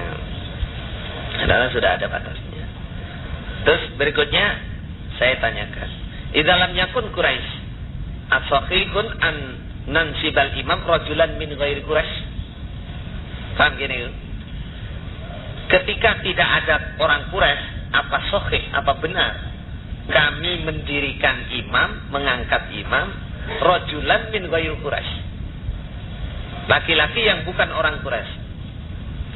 Bukan karena kita tidak tahu, jadi supaya jelas ini. Supaya jelas lagi bagaimana kepahaman beliau Syekh ini. Jawabnya na'am, sah, ya, jelas. Umpama tidak ada orang Quraisy mendirikan keamiran bukan orang Quraisy. Na'am, li'anna Nabiya sallallahu alaihi wasallam qala isma'u wa ati'u walau abdan habasyian mujadda'al atraf. Sami boten kali awake dhewe. Ya jawabnya dalil ya kita ngerti dalil ya padha. Yang dengerin nom. Padha. Kok sawak-sawak teh? Isma'u mendengarkanlah kalian wati unata walau abdan habasyian walaupun budak Habasyi mujadda'al atraf yang putus ujung-ujung kaki dan tangannya karena penyakit lepra itu. Jangan orang manapun berhak walaupun sampai hamba sejelek-jeleknya orang istilahnya budak Habasyi pisan ireng elek cacat pisan. Nah idza tafaqal muslimun ketika sepakat siapa orang Islam ala mubayatihi atas membaiat dia wajaba ijtima ala dzalik. Wajabal ijtima itu mestinya ada alif al ijtima itu wajabal ijtima'u ala dzalik maka wajib berjamaah atas demikian abdan abasyian wasamu wa ta'an dan mendengarkan serta taat. Jelas dereng niki. Walaupun hamba Habasyi kalau memang orang Islam pada waktu itu sepakat membaiat dia, setuju membaiat dia, maka wajib berjamaah kepada dia dan mendengarkan serta taat kepada dia. Itu. Waktu itu saya juga sempat menceritakan. Nanti di bawahnya mungkin ada tentang keamirannya Bapak Imam kita yang pertama itu. Berikutnya saya tanya, Oh, kurang ketulis ya. Oh, fi ba'di itu dot ya. Fi ba'dil buldan. Dot. Fi ba'dil buldan hadza awwalu man buyi'a ghairu Quraisy. Tsumma ja'a al-akhar huwa min Quraisy. Fa ayyuhuma nattabi au nubayyi. Saya tanya, bagaimana? Ya, waktu itu saya nanya, ya ilham saya, pokoknya biar tambah hal-hal yang perlu ditanya saya tanyakan. Enggak pakai tag begini, enggak nulis ngono. Oh, fiba. Jadi sak keluarnya. Ya ini hasilnya. Sebagian dari di beberapa negara au fi ba'dil butan atau di dalam sebagian beberapa negara, hadza awwalu man buyi, pertama orang yang dibaiat ghairu Quraisy, bukan orang Quraisy. Summa ja'al akhar, kemudian datang yang lain, huwa min Quraisy, dia adalah orang Quraisy.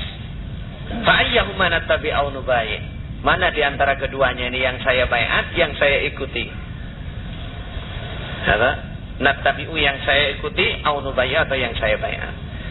Pertama, ada di sebuah negara, orang yang pertama kali dibaiat itu bukan orang Quraisy. Terus datang orang lain, Amir juga, dibayar juga. Ini orang Quraisy.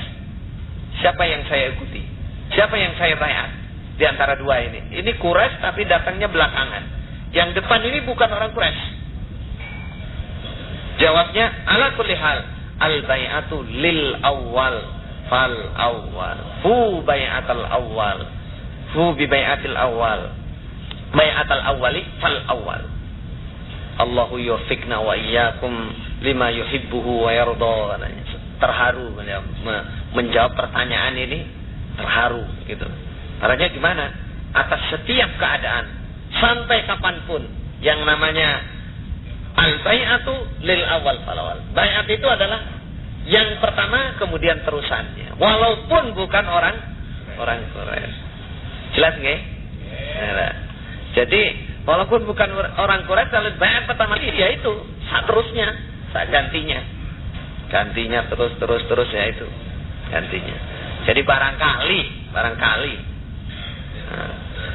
alafu bai'atal awal fal awal, tetapilah bai'at yang pertama, Allahu yuwaffiqna, semoga menolong kita, mencocokkan kita, wa yakum, dan pada kalian, lima yuhibbuhu wa yarda, kepada apa-apa yang mencintai siapa Allah pada ma, wa yarda, dan meridhoi siapa Allah pada ma. Allahumma yuwaffiqna wa iyyakum lima yuhibbuhu wa yarda. Ini menandakan bahwa beliau sambung gitulah dengan pertanyaan kita, dengan jawabannya itu sambung, sekaligus mendoakan. Kalau untuk di negara kita ini jelas yang pertama adalah yang dibaiat pertama kali adalah Bapak Imam kita Haji Nur Hasan Al-Ubaidalubis. Boleh dilihat dari 7 fakta sahnya jamaah di Indonesia. Nah, kalau yang saya dengar sendiri ini dari beliau Mbah Haji Nur Asnawi, baru saya tanya lagi beberapa sebelum saya kemarin, saya ke rumah sana ke Balungjo, saya tanya, Mbah, jenengan baiatnya tahun pinten? Jawaban Mbah Nur itu, aku ini Mekah iki arep mulih wis baiat aku. Arep mulih pirang dina sadurunge mulih aku wis baiat aku. Nah itu wis baiat aku. Pulang ke Indonesia, menurut yang saya dengar dari Pak Yusuf, Haji Muhammad Tahir, beliau juga diceritai langsung oleh bapaknya yang termasuk penginsaf awal, Bapak Haji Abdus Salam, itu juga sudah pernah ya dimangkuli baiat, kemudian praktek baiat kurang lebih tahun 41. Tahun 60, mulai tahun 50 seperti penjelasan nasihatnya Bapak Amir di Cai kemarin, mulai tahun 50 ke atas itu mulai berkembang, jamaah mulai ngaji sampai pahamnya bab imam, pahamnya bab jamaah itu tahun 60. Kemudian beliau Bapak Imam Haji Nur Hasan silahkan, nggak menceritakan waktu itu aku wis dibaiat wis enggak, mboten. Silahkan sopo sing ngarep sampean baiat. Atau sampai tangisan boleh minta cerita sama sesepuh itu. Nah, sampai akhirnya beliau di baiat secara bareng-bareng atau jamaah pada saat itu. Itu saya ceritakan itu sama Syekh itu, cuman nggak saya tulis di sini karena itu panjang. Saya ceritakan, saya bilang bahwa Syekh kami yang pertama namanya Syekh Ubaidah itu datang ke negara kami itu menyampaikan Quran hadis. Huwa mimman ahyas sunnah. Beliau adalah termasuk orang yang menghidup-hidupkan sunnah Nabi. Summa ba'dahu al-muslimun yunsibunahu al-imam. Kemudian orang-orang Islam pada saat itu mendirikan atau mengangkat beliau sebagai imam. Walan tahin al-ibnuhu. Naibuhu wa ibnuhu ismu Abdul Zahir. Saya sebutkan gitu. Sekarang sudah tidak ada, gantinya sekarang itu putranya namanya Abdul Zahir. Kebetulan wa zaujatu Abu Zaujati. Masya Allah, barakallahu fikum insyaallah. Barakallahu fikum insyaallah. Jelas nggih? Berarti itu ulama resmi itu. Dan itu bukan ulama sembarangan. Kalau sembarangan gimana? Jadi betul-betul ulama itu.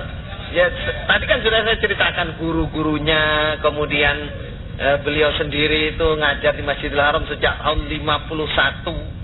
Yang diajarkan apa? Ya Bukhari, Muslim, kemudian Al-Quran nggak diajarkan dan lain-lainnya. Tubusitah yang jelas yang sering di Tubusitah. Kemudian ada himpunan hadis tulisannya atau himpunannya Muhammad bin Abdul Wahab yang dikatakan Wahabi itu, yang beliau ajarkan itu. Alhamdulillah. Semoga Allah paring barokah. Tambah mantep nopo tambah ragu-ragu jenengan niku. Oh, wis mantep kan dian aku Mas. Ya, kita alhamdulillah dapat seperti ini ya, berarti cek duwe bolo.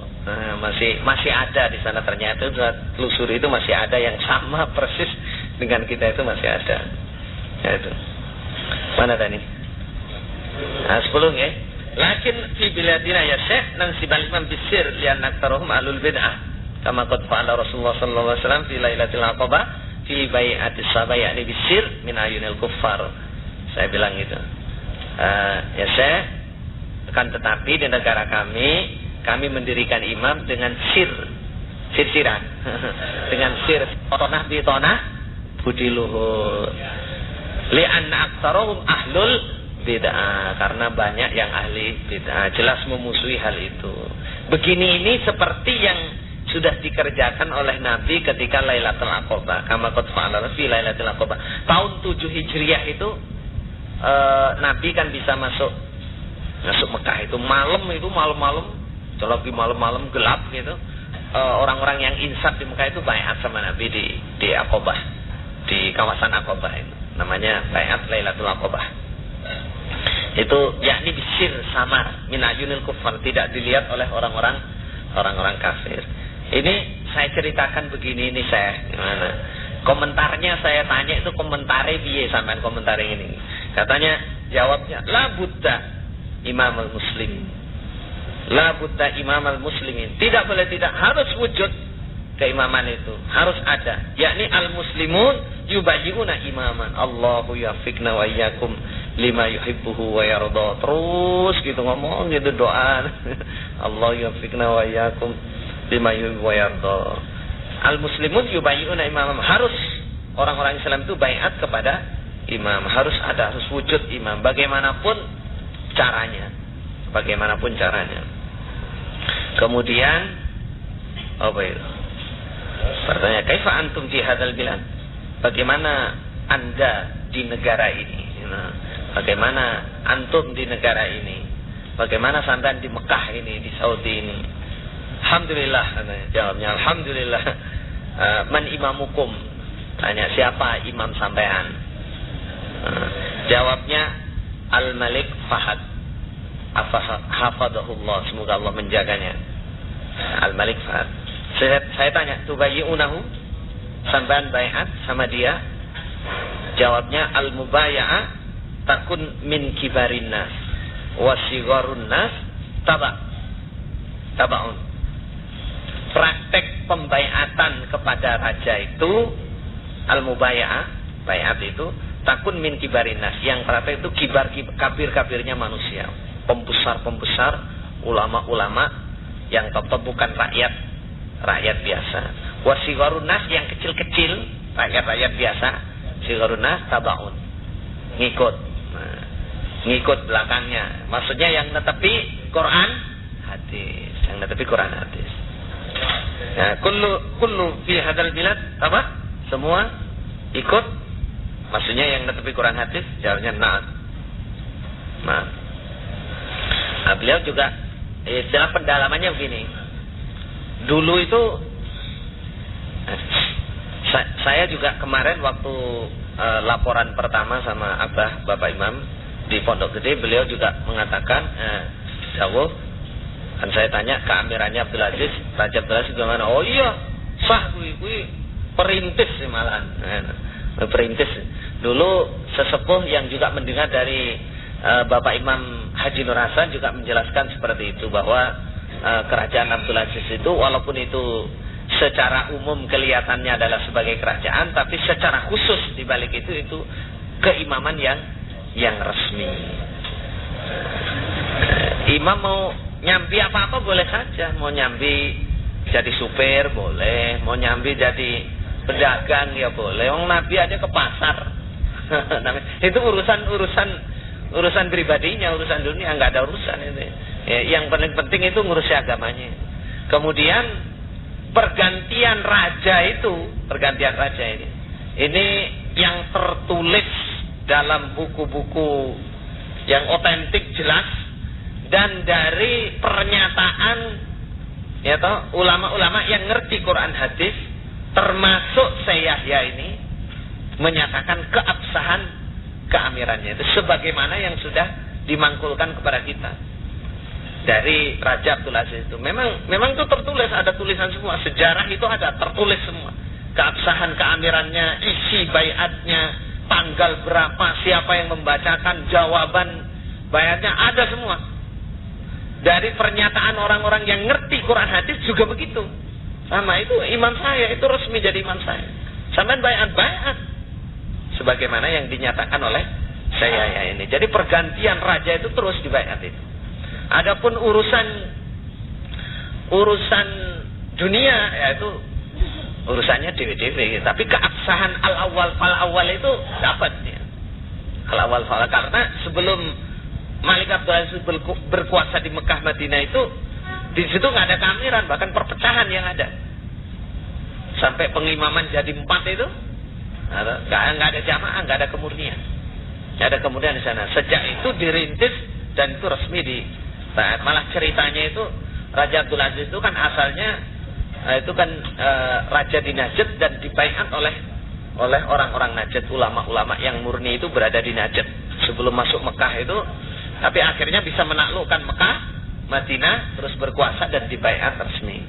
Nah, tiap pergantian raja itu terus ada baiat. Katanya yang saya dengar dari penjelasan di sana, kalau kamu melihat kerajaan atau melihat negara Saudi ini, jangan melihat rusaknya umumnya orang. Kalau keimaman kamu lihat al-awwal fal-awwal. Tapi kalau rusaknya orang, jangan jadikan panutan. Yang benar agama itu tidak melihat orang, tapi melihat hadis. Terus yang perlu diingat juga, memang yang namanya Mekah Madinah ini sejak zaman Malik Abdul Aziz itu diijtihadi tidak untuk menolak orang Islam. Justru orang Islam biar masuk semua, kemudian diterangkan Quran hadis, yang paham ya iman, yang nggak paham ya menjelebut, ya nggak iman. Itu. Jadi sejak Malik Abdul Aziz itu memang sudah ada, termasuk gurunya Bapak Imam kita yang namanya Abu Samah Abdul Zahir itu, waktu mau mendirikan Darul Hadis itu dikirimi surat oleh Raja Abdul Aziz. Isinya suratnya kurang lebihnya gini: saya tahu kamu akan mendirikan Darul Hadis, berarti kamu hanya akan mengajarkan hadis saja. Distok wes, kutubusita tok liane ora. Berarti arahnya suatu saat kamu akan menolak orang yang tidak mendekati Quran hadis untuk masuk ke sini. Kalau begitu caranya, tidak akan ada orang masuk ke sini, akan sepi di sini. Mekah Madinah ini sepi. Biarkan mereka masuk. Sing usolli yang melebu, sing nawaitu yang melebu, sing apa? Biarkan. Sudah masuk baru diajari. Nah, gitu. Baru diajari, baru dikasih tahu. Nah, sampai Malik Abdul Aziz itu ijtihadnya itu ada namanya Fikih Madzhabul Arba. Kitab susunan pendapat-pendapat 4 mazhab itu. Itu disuruh membacakan itu sama Malik Abdul Aziz. Terus disuruh menerangkan mana yang cocok dengan Quran hadis, mana yang berselisih dengan Quran. Sampai sekarang begitu. Itu dibacakan semua. Baca satu persatu. Ini yang cocok, ini yang nggak cocok, ini yang cocok, ini yang berselisih. Pendapat ini nggak benar. Katanya Malik Abdul Aziz dalam suratnya itu, imam 4 itu semua ahli hadis. Yang salah itu yang ngikuti itu loh. Yang tahazub itu loh. Yang merasa pol sendiri. Nah, banyak ada Imam Malik itu, yang namanya Maliki itu Imam Malik itu, penulis Muwatta Malik itu. Yang harus kita kaji itu, ada Muwatta itu, Imam Malik. Imam Hambali, Ahmad bin Hambal. Ada musnadnya Ahmad bin Hambal, besar itu tebal-tebal itu. Khusus hadisnya. Nah, ada Imam Syafi'i juga begitu, itu muridnya Imam Malik. Imam Syafi'i itu juga punya musnad, namanya Musnad Syafi'i. Hanafi juga demikian. Semua ahli hadis. Adanya perbedaan terjadi itu karena mungkin salah satu menerangkan suatu hukum yang sama, salah satu sudah mangkul hadisnya, yang lain belum mangkul sehingga dia menyebutkan pendapatnya dia. Satunya kadang-kadang dalam satu masalah satunya menyebutkan hadis dia sudah mangkul tapi hadisnya dhaif, yang satunya hadisnya sahih. Itulah perbedaannya. Sebenarnya semua itu menetepi apa yang ada pada mereka. Itu penjelasan Malik Abdul Aziz. Ya, yang salah itu yang NO lah sing lek. Lek liyane lek gak ngono mo. Nah, kalau di Indonesia mendidih katanya mazhabnya Syafi'i. Kalau nyenggol istrinya wudu batal. Sampai di Mekah tawaf dempet-dempetan gak batal. Ditanya apa mazhabmu? Pindah Maliki. Nah, malih sah.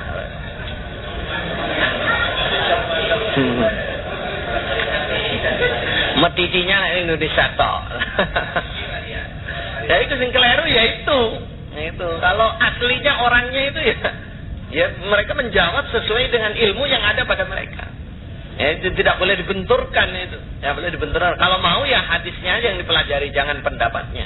Pendapat itu juga bisa campur dengan pendapat murid-muridnya juga bisa. Nah itu.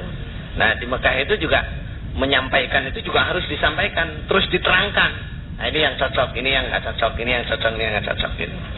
Jadi memang begitu negara itu dibikin begitu. Kalau dibikin umpama saiki jamaah tok sing oleh, jamaah seperti kita, ya sepi Mekah ya.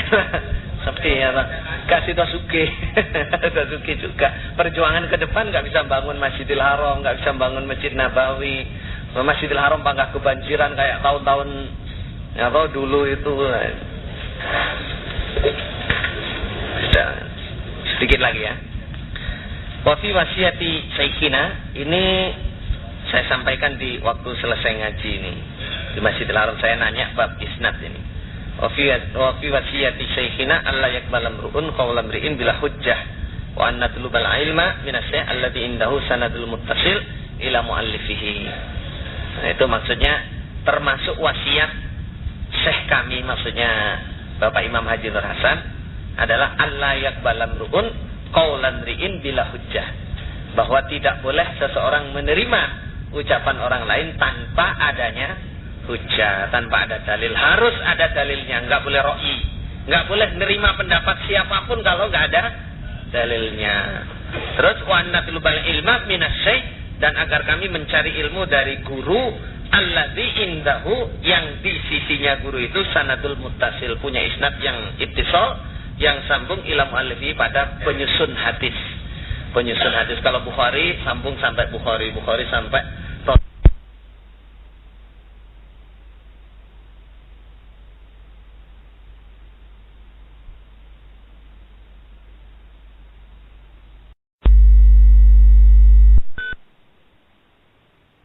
huruf wawu dan alif yang di belakang dibuang.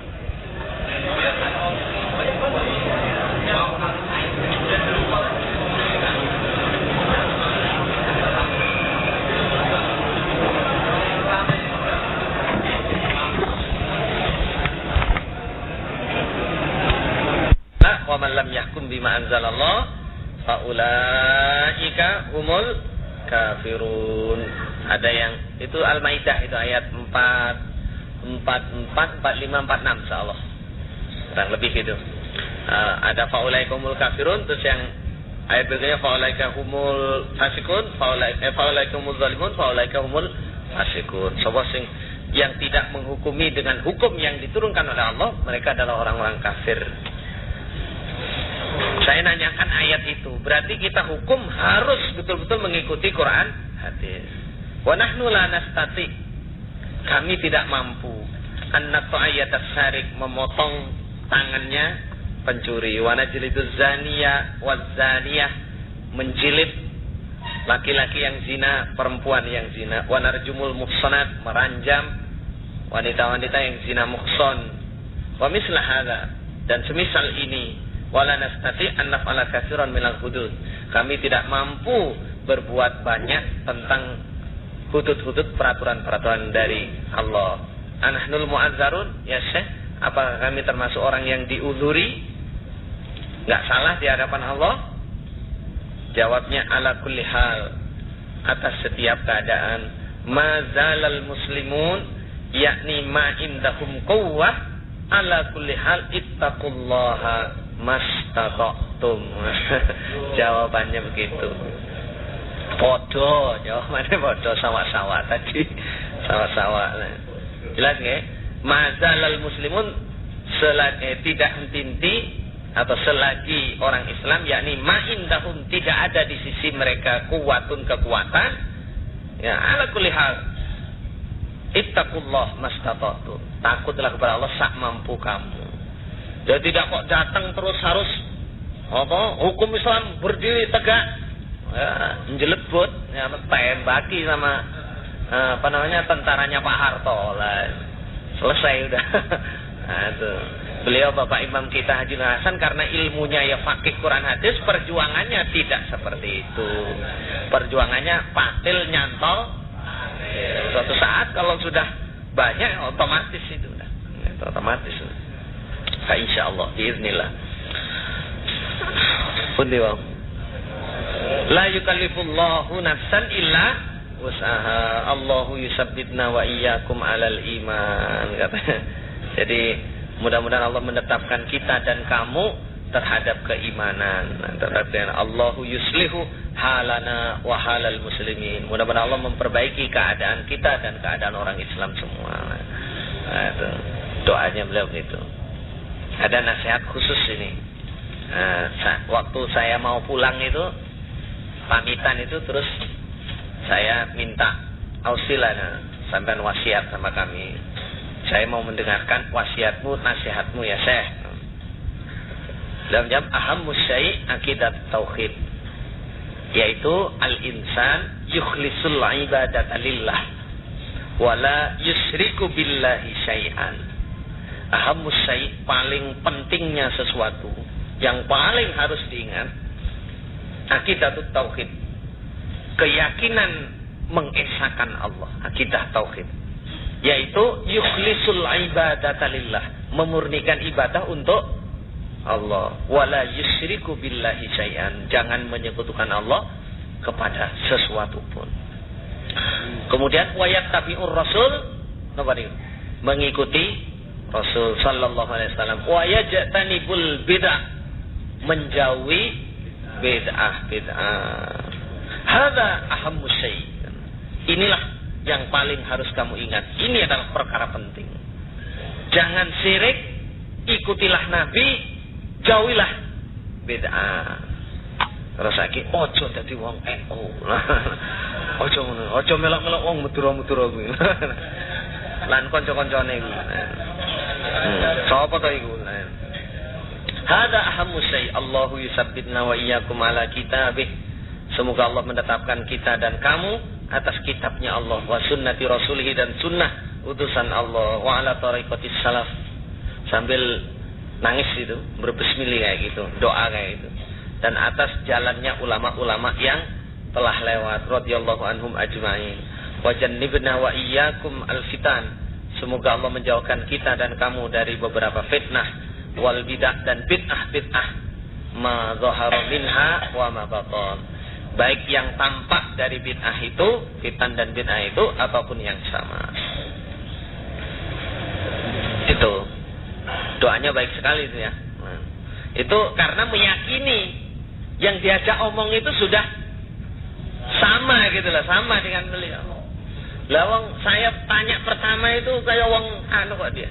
Kayak wong kaget dan min aina jita. Dari mana kamu? Jadi saya nanya bab Quran hadis itu, bab jamaah itu gimana tuh? Kamu dari mana gitu lah. Ana min Indonesia. Saya dari Indonesia. Mukim wala mutamir. Jitu mutamiran fi hadzal makan. Saya datang umrah ke sini terus baru cerita itu. Jadi beliau itu mungkin menilai orang Indonesia kok tanya yang seperti itu gitu lah. Kok lagi iki kira-kira begitu. Kok lagi iki aku petuk wong Indonesia tek kok bab ngono kuwi, bab sing nyeleneh-nyeleneh. Bab yang inti dalam agama ya. Atau tidak taunya pelentise Mbah Man. Wa fil masail allati fiha mukhalafatud dalil wa fil masail, dan dalam beberapa masalah atau dalam beberapa pertanyaan allati yang fiha dalam masail iku mukhalifatud dalil, menyelisihi dalil, turajjihun, maka menarjihkan kalian, mengutamakan kalian al-qaul alladzi alaihi dalil, pada ucapan yang alaihi atas ucapan ad-dalil dalil. Kalau ada masalah-masalah pembahasan yang isinya itu menyelisihi dalil Quran hadis, maka yang kamu pilih, yang kamu utamakan adalah pendapat ucapan yang cocok dengan dalil. Podo jamaah sampai nggak mau. Orang NU itu kalau melihat ulama sana yang ahli itu, yang ahli, dia ngomong ojo ngrungokne kowe. Iku Wahabi kuwi. Kowe nerang lah. Saya pernah masalahnya orang yang lama di sana dari pondok di Surabaya itu, kiriman di sana. Saya nanya gitu, terus saya diomongi, "Kamu kan umroh toh?" "Iya, saya umroh." "Jangan deket-deket sama ulama yang itulah yang duduk di situ itu Wahabi itu." "Gimana toh Wahabi? Wahabi itu piye toh?" Kayaknya karo sini. Kayaknya karo. Wahabi ku ya pokoke Quran hadis ku tok, wis liyane wis dolalah tok, nanti tekoki jawabane dolalah. Indonesia ya nek model ngono kuwi. Sopo iku? Ya bloke wong darul hadis kuwi lho. Kae sing dijak omong wong darul hadis.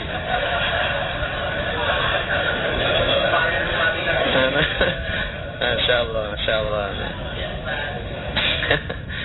Wallahu amarana bittiba'il kitab was sunnah. Huwa dia Allah amarana merintah kita bittiba'il kitab was sunnah, mengikuti Quran hadis. Wa kalamul ulama, dan ucapan para ulama rahimahullah, nakhudhuhu, kami mengambil kalam itu fima wafaqal kitab was sunnah, di dalam apa-apa ucapan yang mencocoki kitab dan sunnah Quran hadis. Kalamnya para ulama kami ambilkan, boleh nggak apa-apa, dengan syarat yang ucapannya itu cocok dengan Quran hadis. Wa ma khalafa natrukuhu, apa-apa yang menyelisihi nggak cocok dengan Quran hadis, natrukuhu, kami tinggalkan. Nggak kita orang dirungok nih nggak cocok dengan Quran hadis, tinggal. La nata'assab li syahsin muayyan, tidak boleh kita tidak boleh ta'assub, berasobiyah itu apa ya? Atau ngeblok kepada syahsin muayyan, seseorang yang tertentu, kepada seseorang. Nggak boleh bermadhab terus ngepolo madhab dhewe, maksudnya gitu. Bergolong aku lah iki ra iso. Iki pokoke tanpa merujuk kepada Quran hadis. Ulama yang ngomong putih, melok putih, ulama ngomong ireng, ngomong abang, nggak diteliti Quran hadisnya. Kita tidak boleh begitu. Harus mengikuti kitabillah dan sunnahnya Rasulullah sallallahu alaihi wasallam. Alhamdulillah, jazakumullah khairan. Bapak-bapak sekalian, kita sudah tahu jelas kalau kita simpulkan dari pertama bahwa kita menetepi Quran hadis jamaah yang dibawa oleh Bapak Imam Haji Nur Hasan ini sudah benar, sudah pas dengan dalil, sudah pas dengan Quran dan hadis. Terbukti juga dari pernyataan-pernyataan Syekh Yahya ini yang akidahnya sama, juga punya sanad yang mutasil, juga menyatakan tentang kebenaran Quran hadis jamaah. Maka kita semakin lama supaya semakin yakin, semakin mantap, dan berdoa semoga tetap dalam jamaah ini sampai kolpati. Yang lebih penting lagi, marilah kita bersama-sama antara generasi tua dan generasi muda saling memperkuat, saling meyakinkan apapun yang terjadi di dalam jamaah ini kita hadapi bersama-sama bareng-bareng, wa ta'awanu 'alal birri wat taqwa. Kita pertahankan jalan tunggal masuk surga ini sehingga kita bisa selamat, anak turun temurun kita ila yaumil qiyamah juga bisa masuk surga selamat dari neraka. Alhamdulillah, jazakumullah khairan. Kurang lebihnya yang kami sampaikan, kami mohon maaf yang sebesar-besarnya. Assalamualaikum warahmatullahi wabarakatuh.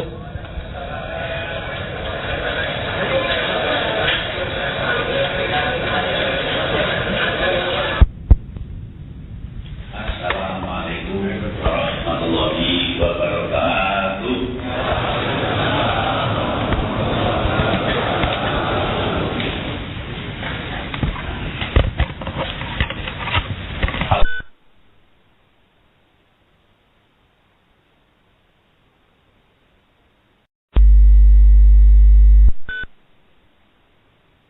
Huruf wawu dan alif yang di belakang dibuang.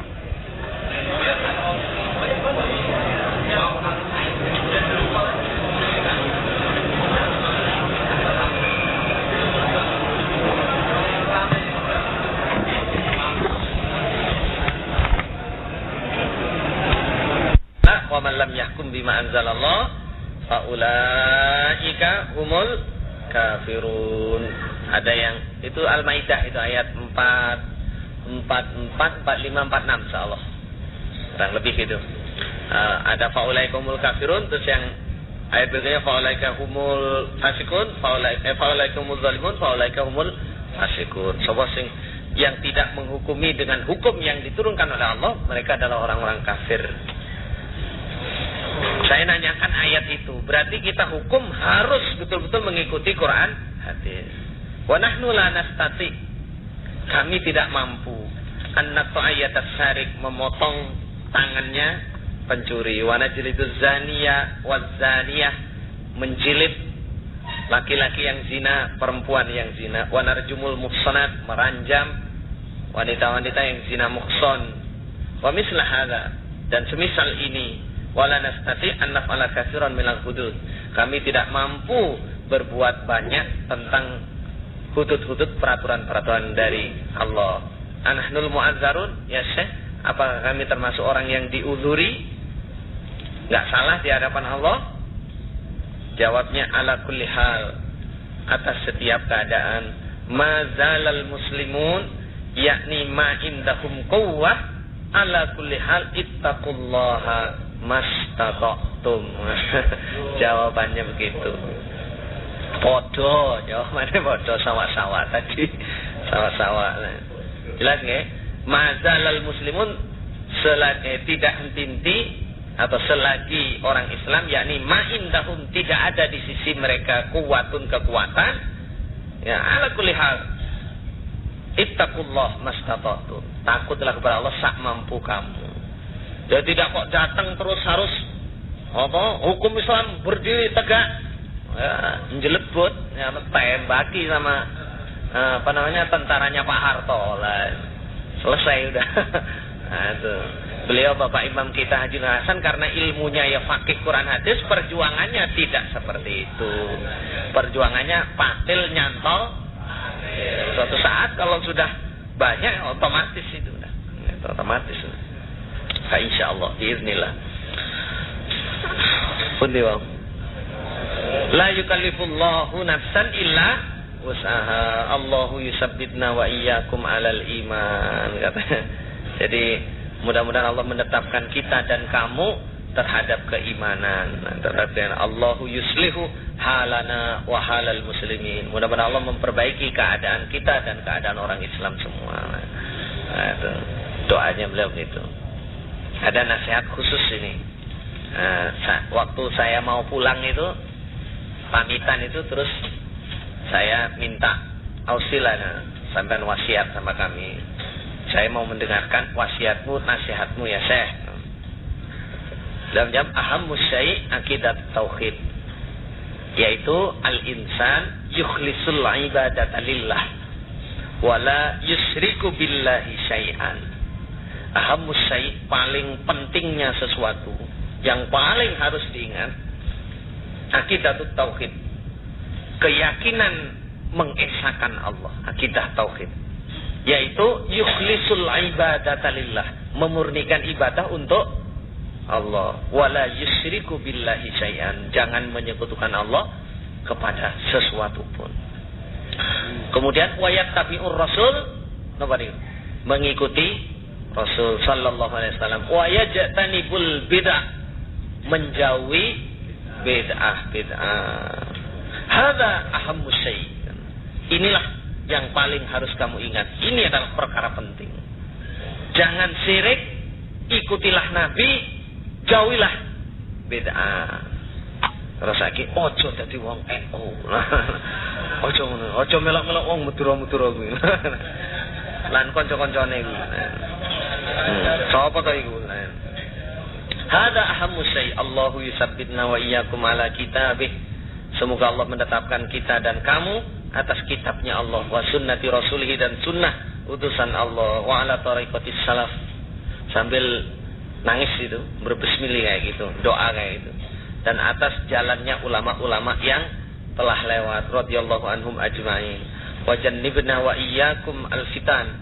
Semoga Allah menjauhkan kita dan kamu dari beberapa fitnah wal bid'ah, dan bid'ah ma zahara minha wa ma batan, baik yang tampak dari bid'ah itu, fitan dan bid'ah itu, ataupun yang sama. Itu doanya baik sekali itu ya. Itu karena meyakini yang diajak omong itu sudah sama gitu lah, sama dengan beliau. Lah wong saya tanya pertama itu kayak wong anu kok dia. Kayak wong kaget dan min aina jita?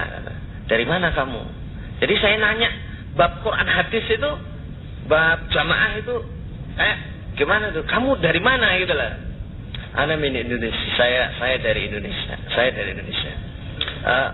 Mukim wala mutamir. Jitu mutamiran fi hadzal makan. Saya datang umrah ke sini. Terus baru cerita itu. Jadi beliau itu mungkin menilai orang Indonesia kok tanya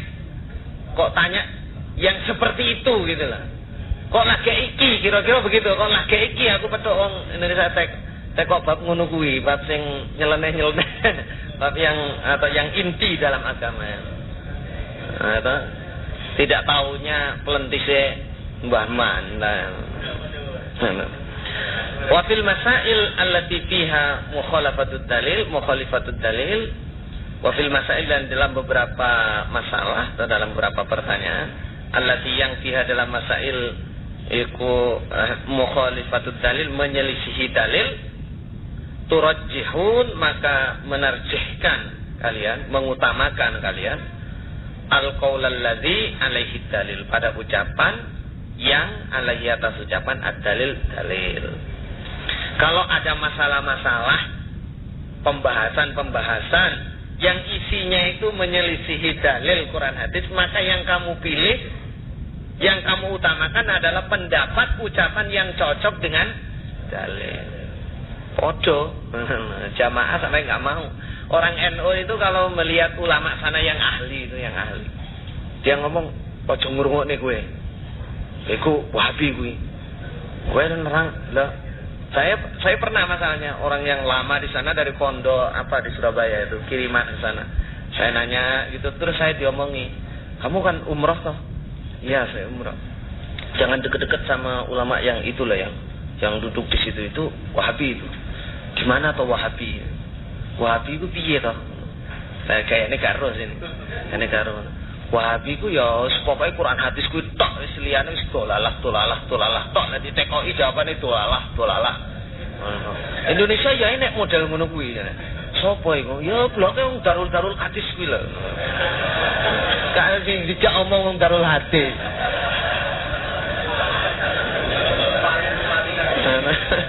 Masyaallah. Wallahu amarana bittiba'il kitab was sunnah. Huwa dia Allah amarana merintah kita bittiba'il kitab was sunnah, mengikuti Quran hadis. Wa kalamul ulama, dan ucapan para ulama rahimahullah, nakhudhuhu, kami mengambil kalam itu fima wafaqal kitab was sunnah, di dalam apa-apa ucapan yang mencocoki kitab dan sunnah Quran hadis. Kalamnya para ulama kami ambil, kan boleh, nggak apa-apa, dengan syarat yang ucapannya itu cocok dengan Quran hadis. Wa ma khalafa natrukuhu, apa-apa yang menyelisihi nggak cocok dengan Quran hadis, natrukuhu, kami tinggalkan. Nggak kita orang dirungok nih nggak cocok dengan Quran hadis, tinggal. La nata'assab li syahsin muayyan, tidak boleh kita tidak boleh ta'assub, berasobiah itu apa ya? Ya atau ngeblok kepada syahsin muayyan, seseorang yang tertentu, kepada seseorang. Enggak boleh bermadhab terus ngepolo madhabe dhewe, maksudnya gitu. Bergolong aku lah iki ra iso. Iki pokoke tanpa merujuk kepada Quran hadis. Ulama yang ngomong putih, melok putih. Ulama ngomong ireng, ngomong abang. Enggak diteliti Quran hadisnya. Kita tidak boleh begitu. Harus mengikuti kitabillah dan sunnahnya Rasulullah sallallahu alaihi wasallam. Alhamdulillah, jazakumullah khairan. Bapak-bapak sekalian, kita sudah tahu jelas. Kalau kita simpulkan dari pertama, bahwa kita menetepi Quran hadis jamaah yang dibawa oleh Bapak Imam Haji Nur Hasan ini sudah benar, sudah pas dengan dalil, sudah pas dengan Quran dan hadis. Terbukti juga dari pernyataan-pernyataan Syekh Yahya ini yang akidahnya sama, juga punya sanad yang mutasil, juga menyatakan tentang kebenaran Quran hadis jamaah. Maka kita semakin lama supaya semakin yakin, semakin mantap, dan berdoa semoga tetap dalam jamaah ini sampai kolpati. Yang lebih penting lagi, marilah kita bersama-sama antara generasi tua dan generasi muda saling memperkuat, saling meyakinkan. Apapun yang terjadi di dalam jamaah ini, kita hadapi bersama-sama, bareng-bareng. Wa ta'awanu 'alal birri wat taqwa. Kita pertahankan jalan tunggal masuk surga ini, sehingga kita bisa selamat, anak temurun kita ila yaumil qiyamah juga bisa masuk surga selamat dari neraka. Alhamdulillah, jazakumullah khairan. Kurang lebihnya yang kami sampaikan, kami mohon maaf yang sebesar-besarnya. Assalamualaikum warahmatullahi wabarakatuh.